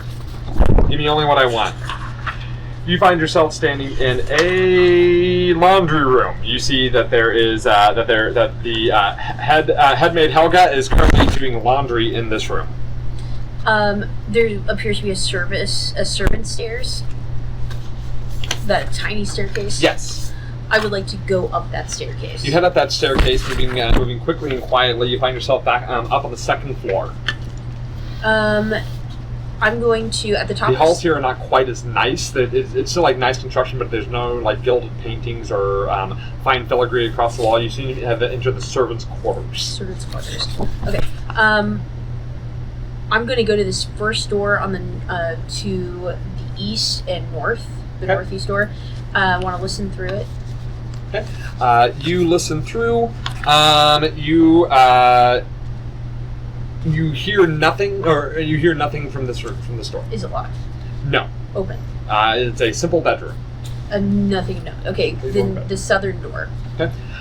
You listen through. You do hear the sound of laughter coming through, and voices talking. From what they seem to be placing bets. Can I hear what they're talking about? They seem to be placing okay. bets. Then I'm going to avoid that room, and then go to the door that's on the south. Yeah. You listen to that door. There's nothing. Open if it's unlocked. Sorry. It is unlocked. You open the door. It's another simple bedroom, probably a servant's bedroom. Okay.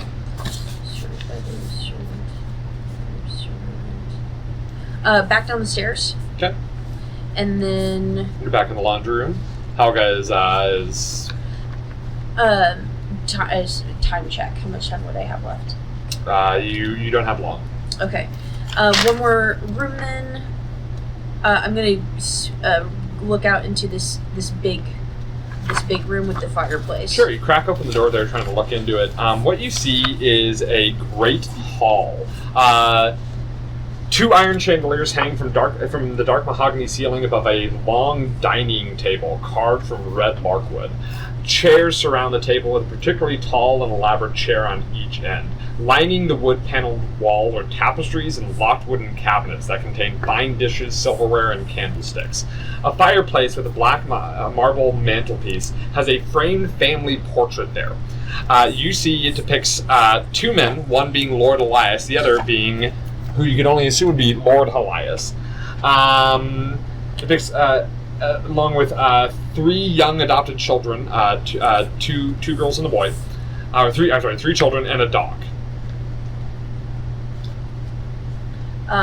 Realizing I don't really have much time left, I'm going to take this all in, go back. You see there are 4 guards, by the way, posted in this room. Can I get where they're posted? Are they just milling about, or are they specifically standing? 1 at each door except for the servant's door. Okay. I'm sorry, 2 at the front door, the double doors. Yep. 2 at the other double doors. Okay. I'm sorry. 2 at the front doors, then 1 at the single doors over there on the west wall. So, 2 posted on the north wall, 1 posted on each of the doors on the west wall. West wall. Got And you it. see the staircase that leads up, The grand staircase. presumably leading to the foyer that you had been in before. Right. I'm going to then go back the way I came, back through the laundry room, kitchen, pantry, and out the servant's door, because I don't know how much time I have left. I know I don't have much. Don't have much. Okay. You are able to make it out. Okay. Where do you go? I'm going to go towards the last area I need. You have 2 groups to go through. Which group are you going through? Colton. Colton. Colton. Okay, Colton. There we go. So Colton, you're getting that itch because you know the spell's about to run out. I was going to ask, like, anytime soon, and then you start to. Then, as you feel it dropping, you see dematerializes at your table. I was cutting it close. Yeah, I didn't. An hour is just not enough time. Yeah, well, that's what we got. Yep. Unless you want to go for a round 2. No. You're the boss in that situation. I can't cast Invisible. True. Hey, RJ. Hello. So, How'd it go? It went. There's Are there reports to be involved? not yet. I just got the attention of some locals. Oh, great. We all got attention to those locals. We are not the only fish in this pond. Mm-hmm. Oh, interesting. Well, I say we have a lovely evening of dinner. The tea is great. I recommend it. Still about mid-afternoon at this point. Should enjoy 1 cup of tea and then head back to Staghorn and meet up with everybody. It works. Sounds good. Have a cup of tea, take a few more observations, go from there. As we're doing that, I point out every place you've now pointed out to me. I'm pointing them out, including the building where I was spotted. When they point out the drakes, and they show me the buildings, I want to go to this building where the drake is coming from, and I want to figure out if I can see who sent the messages. Like, I don't know what type of building it is. I'm walking over there. 2-story townhouse. Okay. So you start to get up from the table, like, this is not the time. We have 3 different groups. If I just want to look, and if you don't want reports, let me know. this is going to cause reports, because all it takes is one. So you head off to that building. Okay. So what's your approach? You know that they're on the roof. What do you want to do here? I'm gonna go. I'm assuming there's a back alley behind the house. I'm gonna go back around there stealthily, and because I can't see them on this profile, I'm assuming they're on the back half, and I just want to try to see who they are. If I can't see them, then I'll advance from there. Self check first to see if you're noticed prowling around this building.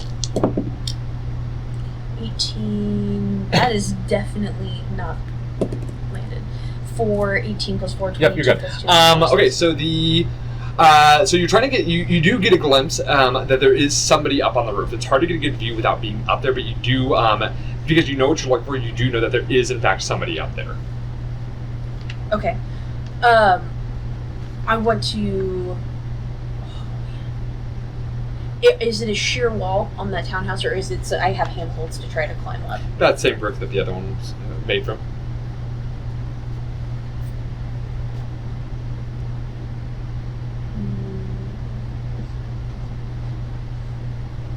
You're talking about this one? It's made of brick. Oh, made of brick. Okay.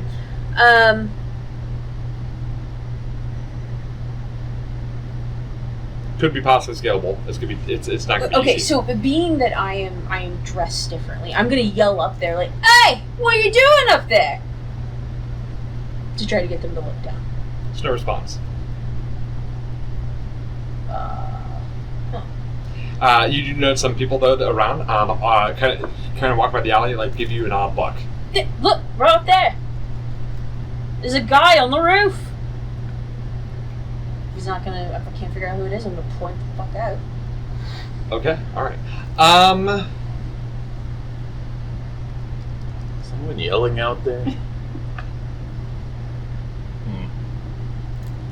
Hold on, let me think about this for a second. I guess it is happy hour. Okay. You would know you're drunk. I can stop anytime I want. You all, you see hear some. As you're like trying to make a scene about this, you see you hear the sound of fluttering as the spire drake takes off, and you see a figure start get up, probably about kind of a human-sized figure, kind of dressed in dark clothing, runs off like towards the rooftop, and then leaps off onto another roof and starts like starts running on the rooftops to get the fuck away. Okay. The spire drake is running. The spire drake flutters off, but you're over here, so right, you can't see anything. Where it goes. You see a man or human-sized person start rooftop running away.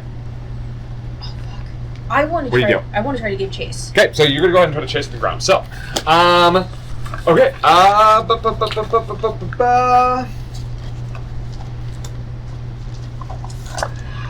Okay, I'm gonna give him because they're on the roof. You're on the ground.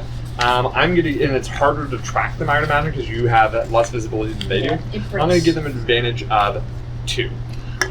So what I need from you, basically, we're gonna do opposed checks. This is gonna be we're gonna say 5. We're actually gonna make this to let's say 5. So you need 5, 6. We're gonna go back and forth. Right. He's already got 2 successes. First to 5 successes. Okay, so he has the advantage of 2. Wins. So the idea with that, with the chases, is that you're going to be you're running after him, and then in between each one, there's a possible complication. But also, as you're running, you need to explain to me kind of what tactic you use. You can't use the same skill twice in a row. Okay. So go ahead and roll initiative real quick.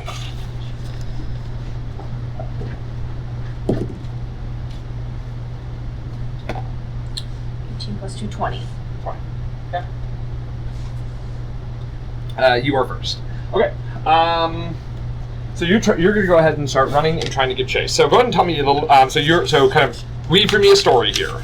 I take off and I'm running, trying to track him with his movements, and I'm trying to anticipate based on the direction in reference to the ground where he's going to be, what house he's going to take it, and what turn he might be taking based on the building types and roof types. Excellent. Trying to anticipate his moves. You're going to go ahead and give me an insight check. Insight. Oh, cool. Got that one. Just stop rolling. 8, 10, 12. 12.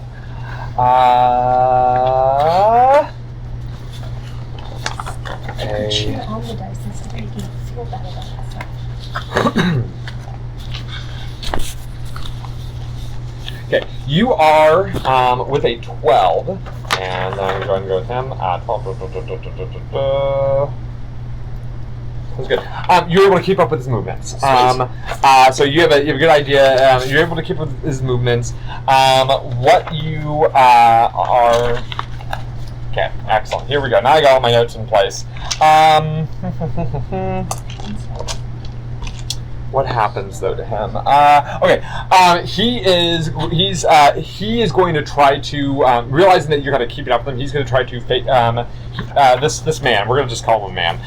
Is trying to fake you out. So he's going to go ahead and roll a deception check here. The DC is 12, by the way, for this challenge. Oh, okay. He and though you were able to keep, he realizes that you're kind of trying to anticipate him, so he starts kind of double backing, switch backing, and such, and manages to start losing you quite a bit. He has his third success. You have one. Right. Okay. As you're running, there's no complications. You're running through the city streets. You're moving through people and alleyways and such. What happens next? He's right. I'm actually trying. I want to feign that I'm giving up on searching him to try to like almost hide myself in like shadows so he doesn't see me pursuing. So maybe he slows down for me to catch up. Okay, so you're trying to fool him, is what you first said. So you're going to give me a deception check as you're trying to now fool him. 17 plus 2, 19. Okay, that gives you a second success. As he falls for this, in fact, and he seems to slow down a little bit, and then you see that he comes to a very large gap. Oh wow, no, he definitely. Okay, hold on. He's making an acrobatics check. He does make it. You see him make this impossibly long gap way over your head. But you have so he makes an impossibly long jump. He realizes that he is not he realizes that he kind of fell for your trick there. So he is going to go ahead and start trying to move in such a way that doesn't betray his movements. Kind of sticking to shadows and hiding behind things. He's going to be using a stealth check here. So we're going to go ahead and give him a stealth check. But he's not succeeding particularly well at it. So he's still stuck at 3 successes. You are at 2. What do you do next? I'm going to again trying to maintain eyesight on him with him trying to duck and weave, because if I break eyesight, I could lose him completely. Okay. So go and give me a perception check.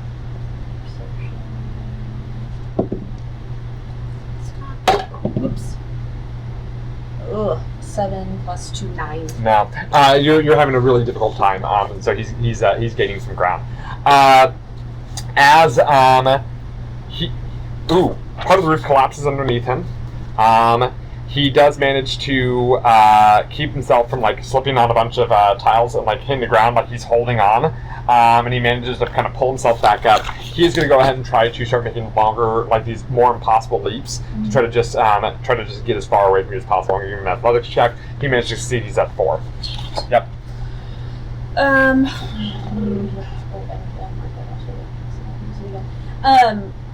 Seeing that he's making these longer and longer jumps, and there is someone. There's like a person that has almost like a Everon motorbike that I would like to be like, hey, let me. It's called a horse. A horse. I'm going to take a horse. It's called a horse. What's a motorbike? But like medieval. Oh, a horse. It's got 1 whole For some horsepower. reason, I was imagining like the Sky Coaches, but a skateboard version of the Sky Coach. Back to the Future. Anyway. You're thinking of a sword disc. What is a sword disc? The flying. What you just described. Literally what you just described. It's a sword Okay. disc.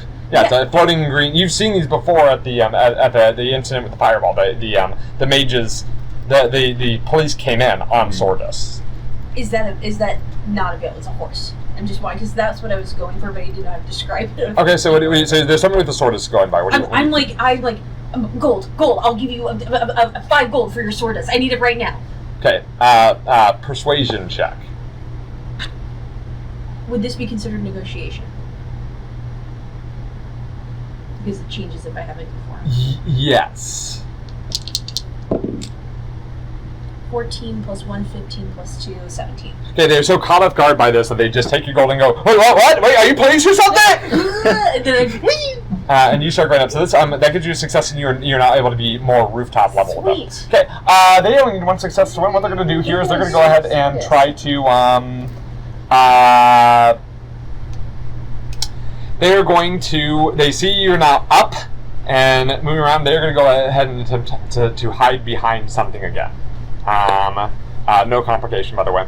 And then, unfortunately, though, by the time you get up there, you see that by the time you get up there and you're able to kind of figure out how to make the Sordus work and get up to a viewpoint, you no longer can see them. Okay. So, it takes a bit of time before she's able to make her way back to you guys. I'm going to say at this point, you guys have coalesced maybe at the cafe. Okay.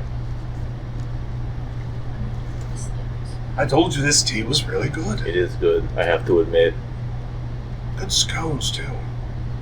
Maybe we can get a sub purchase from an attitude. Absolutely. It was deep in. She's been going for a while. Kick the Sordus. Oh, you kept the Sordus? Yeah. Oh, wow, money okay. For it. I was taking it because I didn't know if it was going to get destroyed. That's why I threw money at the guy. I was like, take it! This is probably enough. I don't know how much enough is. Okay, well, that's why that's a conversation you're having with you guys. Yeah, so she appears with the Sordus. Yeah. Where did you get a sword disc? Thank you. I was chasing the guy, and I saw a guy have it. I threw money at him, and he gave it to me. So I just kept going, and then I paid for it. So I'm coming back. Hold on, let's back up one part of that conversation. You were chasing someone. Yeah, the guy on the roof. I'm not worried about being made anymore. Oh yeah, no, we're at this point. Yeah. So, okay, well. Okay, well. I mean, someone had to figure out who they went with, right? None of us knew. We weren't going to find out standing on the ground. You're not wrong. You're not wrong. I need an Arcana check from you, please. Okay. Yes. Oh, God. Fuck. That is a 5. Okay. Are people watching us in this cafe? I'm going to state this again. Nobody's paying attention to your conversation. Okay. So you don't need to speak in code. Yeah. We do now actually have a report we have to put in. For what? A fair trade? No, you did just chase somebody through the streets. Yeah. And commandeer a vehicle. I didn't commandeer a vehicle. I paid for it. That's still commandeering it. That's not commandeering. We gotta put this in a report. It was a very quick, speedy transaction. Do you want him to It's not the worst report. It's not the worst report. No, but if we don't file it, he's gonna be in our asses tomorrow morning. Yep. Buy the book. Wait. If we report this, you do realize this is all off the book. Because he doesn't know about the deal or the favor. So we're all fucked if he finds out. We were looking for the number rack the same way as we were before. We're doing the same places we were before. You don't have to give him that detail. Adelaide, while they're having this conversation, I'm going to point out to you that you notice that that city guards seem to be coming from the direction, but where Deidre came from. You see a number of city guards, and you see a very frantic person with them. You stole, and guards are coming for you. I stole it. I didn't steal it. You're going to have to explain that. And I start making my way. I'm like exiting. And as that happens, the frantic man who you look up and you see as you argue instead of paying attention to what she's saying, you look back and it's too late. The frantic man is pointing at you, and it is the man that you got the Sordus from, and he's got city guards with him, and they're headed your direction. What do you do? I chuck the sword disc and run. It is a disc about this size, and it weighs about 100 pounds. I ditch it. That's what I'm saying. I ditch You it. said you chuck it. Well, chuck it means like discard it, like. Oh, okay. You're going to. I'm not gonna. If I thought I was purchasing it because again I don't know what the fuck a sword disc is. So my perception was I bought a. This magical item that allows me to fly that I clearly know the value of, flying a magical item. This is worth $5, right? Says Sarah. And this is worth $5. It's so weird. Why do people buy leather armor when they could buy sword discs? It's insane. I don't. Anyway, Scatter? I just chuck it and I already Scatter. Yeah, you already left. I don't want to do another whole chase scene. Yeah. So let's see if you can ditch the police. They're not after the rest of you. Let's just see if you can ditch the police. I mean, we're gonna make it a one opposed roll. Okay. You're gonna make a Constitution check.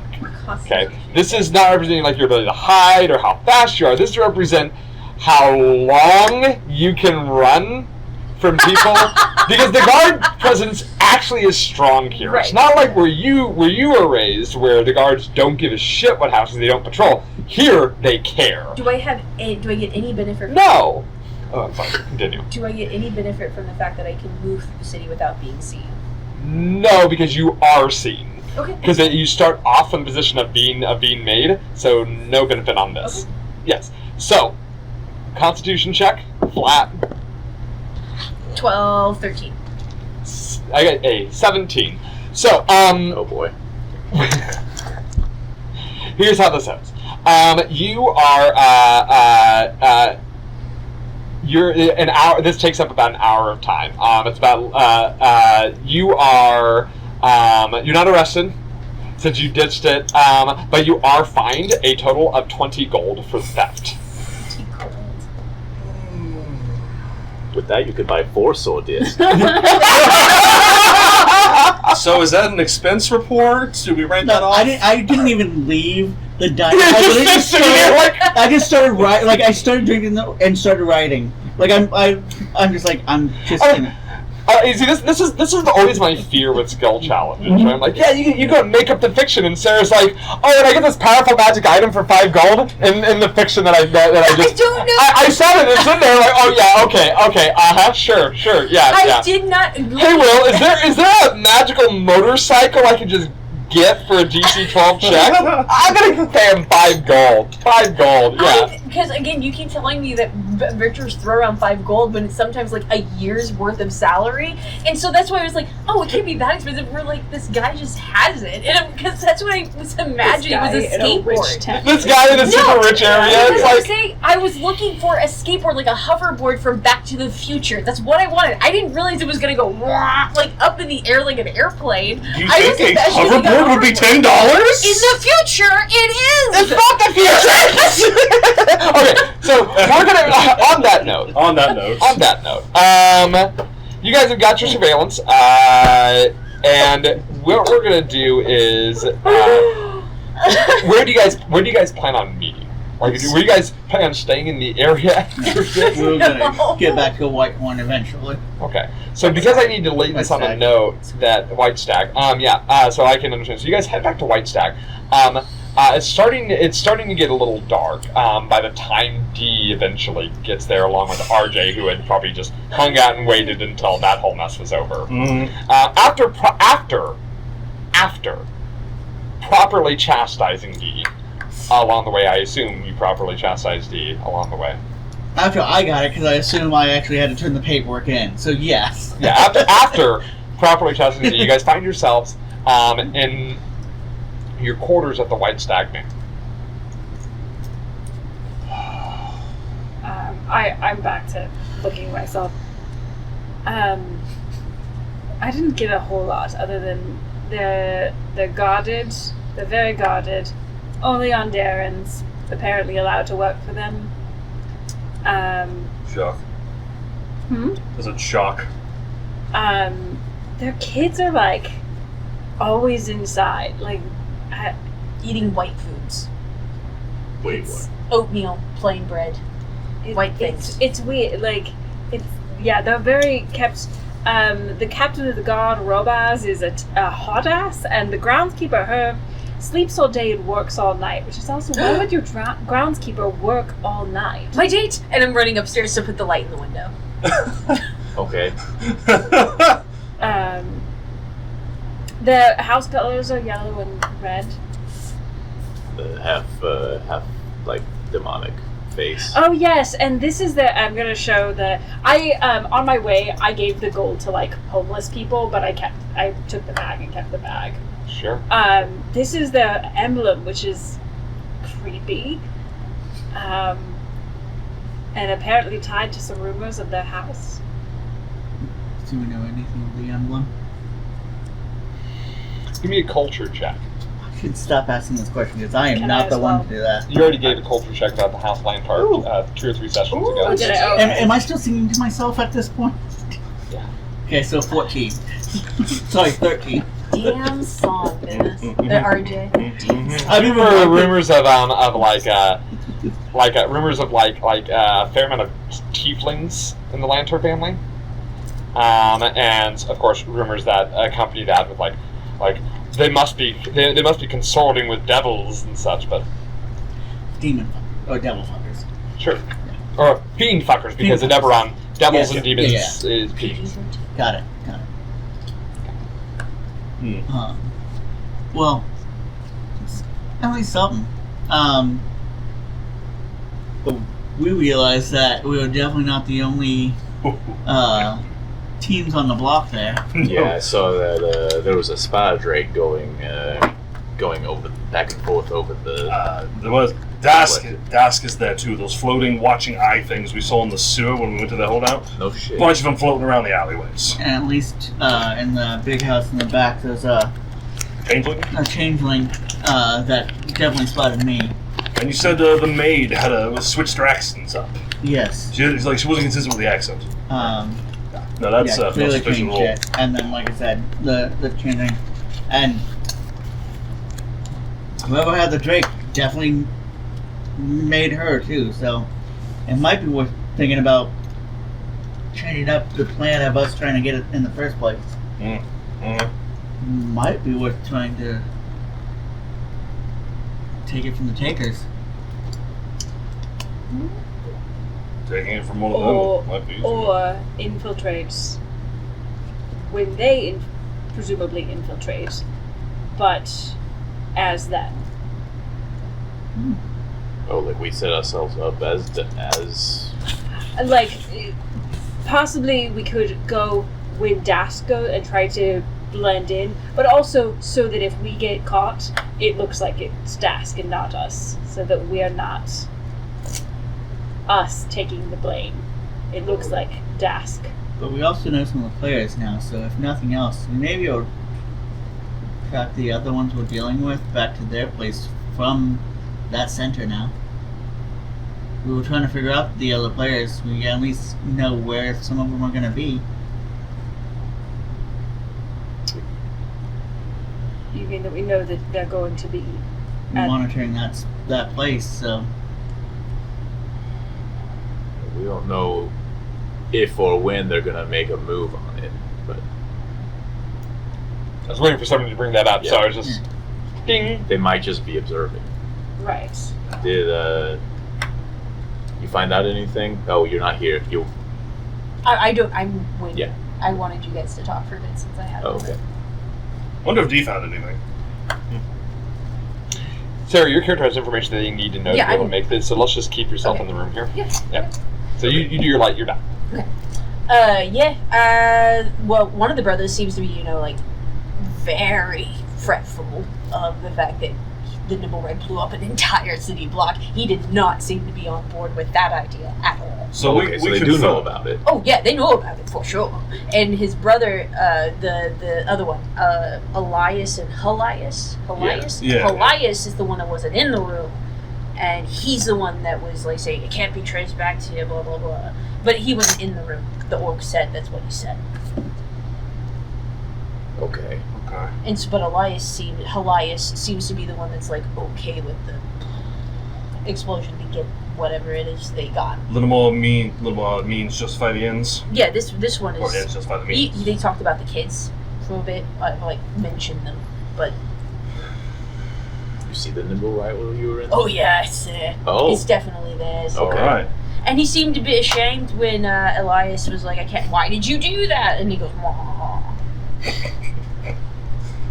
So, assuming that the Nimblewright took the thing with it, it's probably there in the manor. Yeah, in the estate. With you, more than likely Elias than Elias, because Elias seems to be, like, not included in, like, the efforts. So Elias seems to maybe be acting with a little more autonomy from his brother. Maybe his brother's kind of just along for the ride. I don't know. He might be out for, like, the ends justify the means, but he doesn't want to be blowing up an entire city block, and stuff like that. I don't know if he's more worried about getting caught or if he's more worried about the people. I'm just saying he seems to be a little more He's up losing about it. He's losing his cool while his brother's keeping going. Yes. Okay. Makes sense. Also, I got layouts of the rooms. There's a Good. ballroom upstairs, so we know what rooms we're going into. Upstairs, ballroom. Also, there's a dog, and there's 3 adopted kids, 2 boys and a girl. 2 girls and a boy. Oh, sorry, 2 girls and a boy. Okay. They also only eat white food. I said that before. Oh yeah, you brought that. Oatmeal and plain bread. I don't know why. What's the what point that of being means. rich if you only feed your kids that? I don't know. Does that sound like any kind of specific diet that you would be giving someone for a It specific sounds like the kind of reason? diet you would give somebody to give them the bare minimum to stay alive. Did you happen to see the children? No, I didn't. I heard children laughing, but upstairs. But I didn't see them upstairs because I went to all the rooms except no. I went to all the rooms except one, and that was the one that was on the south wall. It's about the direction you heard the children laughter coming from. Yeah, so they were in that one room. I didn't get to go in there. I suppose. Or not that big of a room. But it's weird that they're all in one room, I guess. Well, I mean, it depends on what they're doing. I mean, if they were in a nursery or if they were being tutored, you'd have them all in one room, or a playroom of some sort. But I don't know. I'm a little worried about what's going on with those kids. It looks like night is about to fall soon. You know that the villa is being watched by at least 2 other groups. You do not know when they are going to strike. If they plan on striking. When and if they plan on striking. So my question to you is, as night is beginning to fall, what is your plan tonight? I think we should try to hit it tonight. Whispering makes terrible I'm audio. sorry. I think we should try to hit it tonight. I agree. I hate to say it, but I agree. We can't stand around and wait, because if we do, they're going to hit it first, and that just makes things more complicated. You need new disguises, and I think the first base disguise should be Dask, but then you can disguise over that as something else, so that if we're caught, it looks like we're Dask and not us. You mean caught by like the god? The god or them or spotted. If we get caught by the god, dressed as non-recognized citizens of the 5 nations infiltrating an Aldarian estate, we have bigger problems. At that point, that's an international incident. Right, but I'm saying never mind. She's willing to Well, and to kind of cut that short real quick, I don't know what you guys think Dask looks like, other than they are the monstrous gang. I know they're They they're based out of Drome, originally anyway. They are, yes, but yes, but we're talking about the dressing like that portion, which is Dask are the monstrous race gang, right? So it's they often have a tattoo of some sort that you've seen, but there's no like uniform that they wear. So what it sounds like what you are trying to pitch here is that you want to turn everybody into a monstrous race and give them a tattoo as well. That would be a very difficult thing to pull off in the time that you have left if you wish to go tonight. The tattoo, easy. The tattoo. Monstrous race, you got. But that would be... It's more the tattoo that I'm talking about. The tattoo on its own is not enough. Is not convincing. But there was a human man that we met in the sewers. He was a human guy, and he had a drum tattoo or a Dask tattoo. Did you? Oh, you did. Oh, my apologies. You did. Yeah. I'm saying, like, if the opportunity presented itself, if they're Dask struck and we run into them and go, oh no, we're also Dask, and like show the tattoo. That's all I'm pitching. If you don't want to do it, fine. That's just what I was pitching. I don't think that's a bad idea, but it just adds layers that might make it a little more complicated. The problem I find is, what's the plan to get in and out? Because that matters way more than what we're going to do if we're caught. Well, Dee found some good entrances, but we can't just walk in the front gate. There's some kind of enchantment on it. We'll have to go over the wall somehow. We'll get in through... There's not an enchantment on servants' entrances. That's very true. I didn't. I mean, I was just able to go up and knock on a door. So, We also didn't see any gas back there. yeah, let's got Right. it. That's a good point. So why don't we go through the service And there entrance? Do we have any idea Were there where any guards on anything's the at, though? stables? Yeah. So the stables. Do you is have an also idea not where guarded. the actual treasure's at? Don't know where the treasure's at. I'm saying I know where the rooms are. And so far, upstairs, the only room I really didn't get to search was the one they were in. Because all the other rooms didn't have stuff of interest other than this is a ballroom. This is the room I didn't get in. And in the master bedroom, there's 3 people that I can't really go rifling through stuff in there. So that's a place of interest. That's a place of interest. That You're one, in that one. the master that one, bedroom that one. where somebody will probably be sleeping tonight when we go in there. Yeah, Yeah. but these guys seem like the kind of people that if they stole something that valuable, they would keep it close to them. That might be the most likely place where they'd hide it. So the place with people going to be there with guards. I We didn't don't- say it was great. It's, again, no risk, no reward. We gotta get in there. We gotta get it before somebody else does. Look. So what is the plan with the people in there? We don't kill anybody, obviously, and get in and out as fast as we can, and hopefully they don't know our faces. Because I'm gonna be covering mine up as much as I can. RJ, what I do you suggest think all you do, would be a good plan? My current thought process, as I try to say, is not to rush in this evening and try to beat a mad rush for that, because we have no current plan. We don't know where it is. We don't know if it's even in there. We're assuming that if we go in, we're trying to beat them, which if we are trying to beat them and they go tonight, that means not only we're dealing with guards, we're dealing with them. If we get caught, we are going to jail and we are getting hung. If the gangs get us, we are getting killed.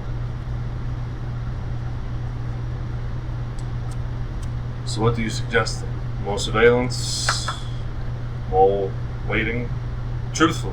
I truthfully think that our best game, because we have a fantastic thief, a fantastic actor, some gods, is to get it from whoever else gets it. If you guys actually think they're going in tonight, let's get it from them.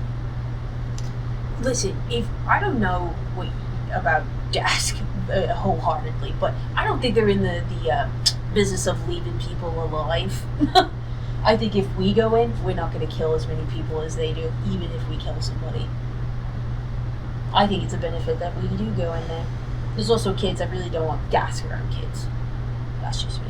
You guys are assuming they're going in anyway, so they're gonna still kill those kids. That's if they try to go in after us. There's nothing for them to steal.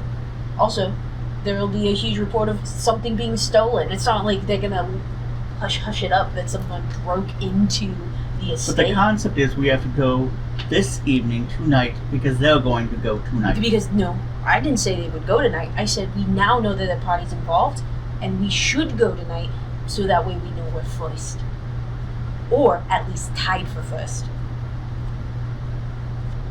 I've said my piece. I'll follow what you guys say, but I think it is a very dangerous and unsystematic plan. So it sounds like there are two plans that are being pitched. One is a break-in, kind of a smash and grab with no killing, but a smash and grab, right? Break in, get the item, get out. Okay, that's one plan. The other plan that's being pitched right now is to wait it out.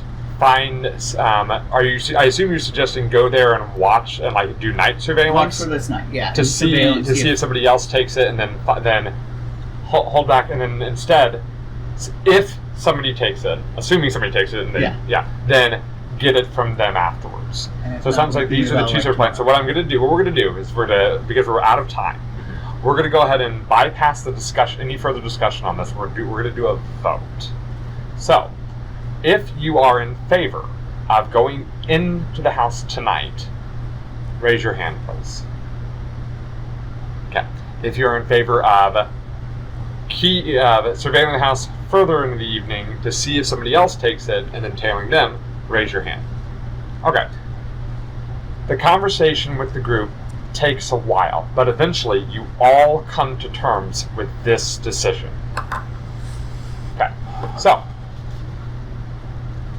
the night falls, and you make your way using quieter methods to get back to the end. You're wearing different disguises than you were before, or faces covered maybe. When you arrive, are you heading to the front or to the back? Because you guys mentioned the back, sort of. Yeah, definitely the back. Sure. You find the back door to the villa's wide open. You can hear the sounds of screaming coming from inside. Oh, shit. Swords clashing. Looking in, you can see the body of a plump, darker-skinned chef woman lying in the pantry in a pool of her own blood.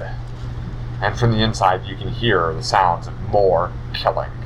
Someone has come first, and someone is making short work of the people who live inside. We'll go ahead and end the session there for tonight. You called it.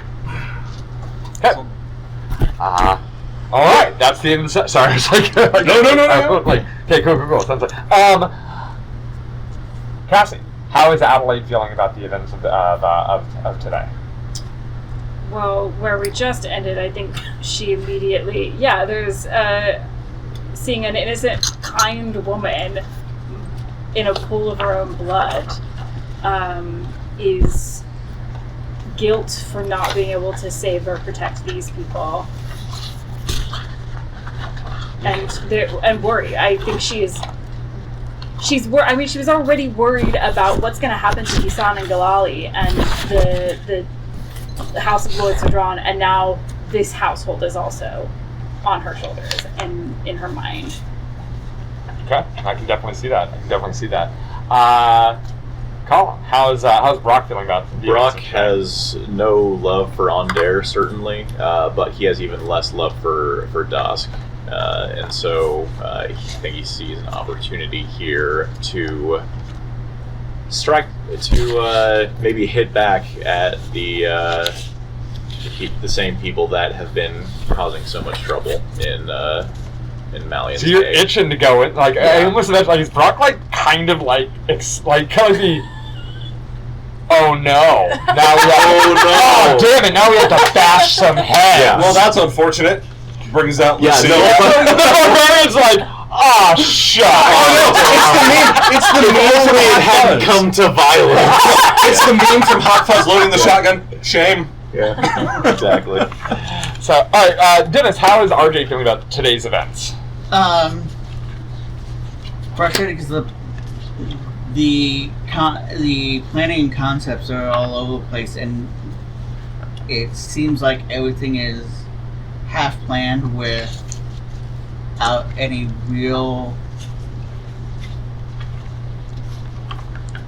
We go in for partial information, and we don't settle on what information is enough to make a full plan of action, and he's not comfortable with that.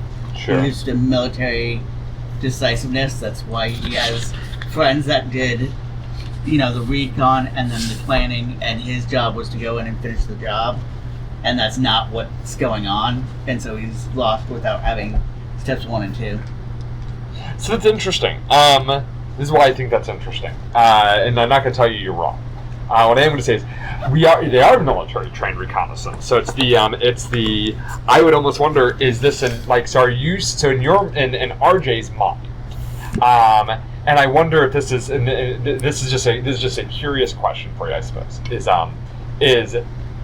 Did the Breland military function that efficiently, or does RJ remember the Breland military functioning that efficiently? It's much more number 2, and it's also much more the difference between working amongst Warforged and how they think and function, where it didn't take in certain things like collateral damage.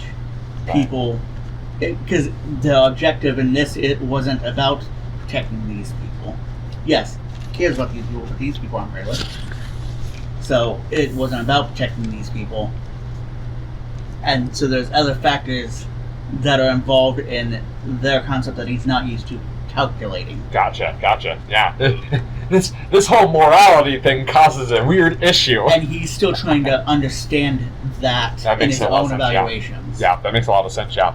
Okay, Sarah, how is she feeling? Do you like knowing she's right? Do you like knowing she's right? Okay. Sure. She was riding a high. I believe multiple people stated that they thought this place was going to hit tonight. I'm just saying, like, because the two main arguments was military soundness versus let's fucking do it. Then yeah. So she was very happy to see that. Oh yeah, no, I'm not wrong.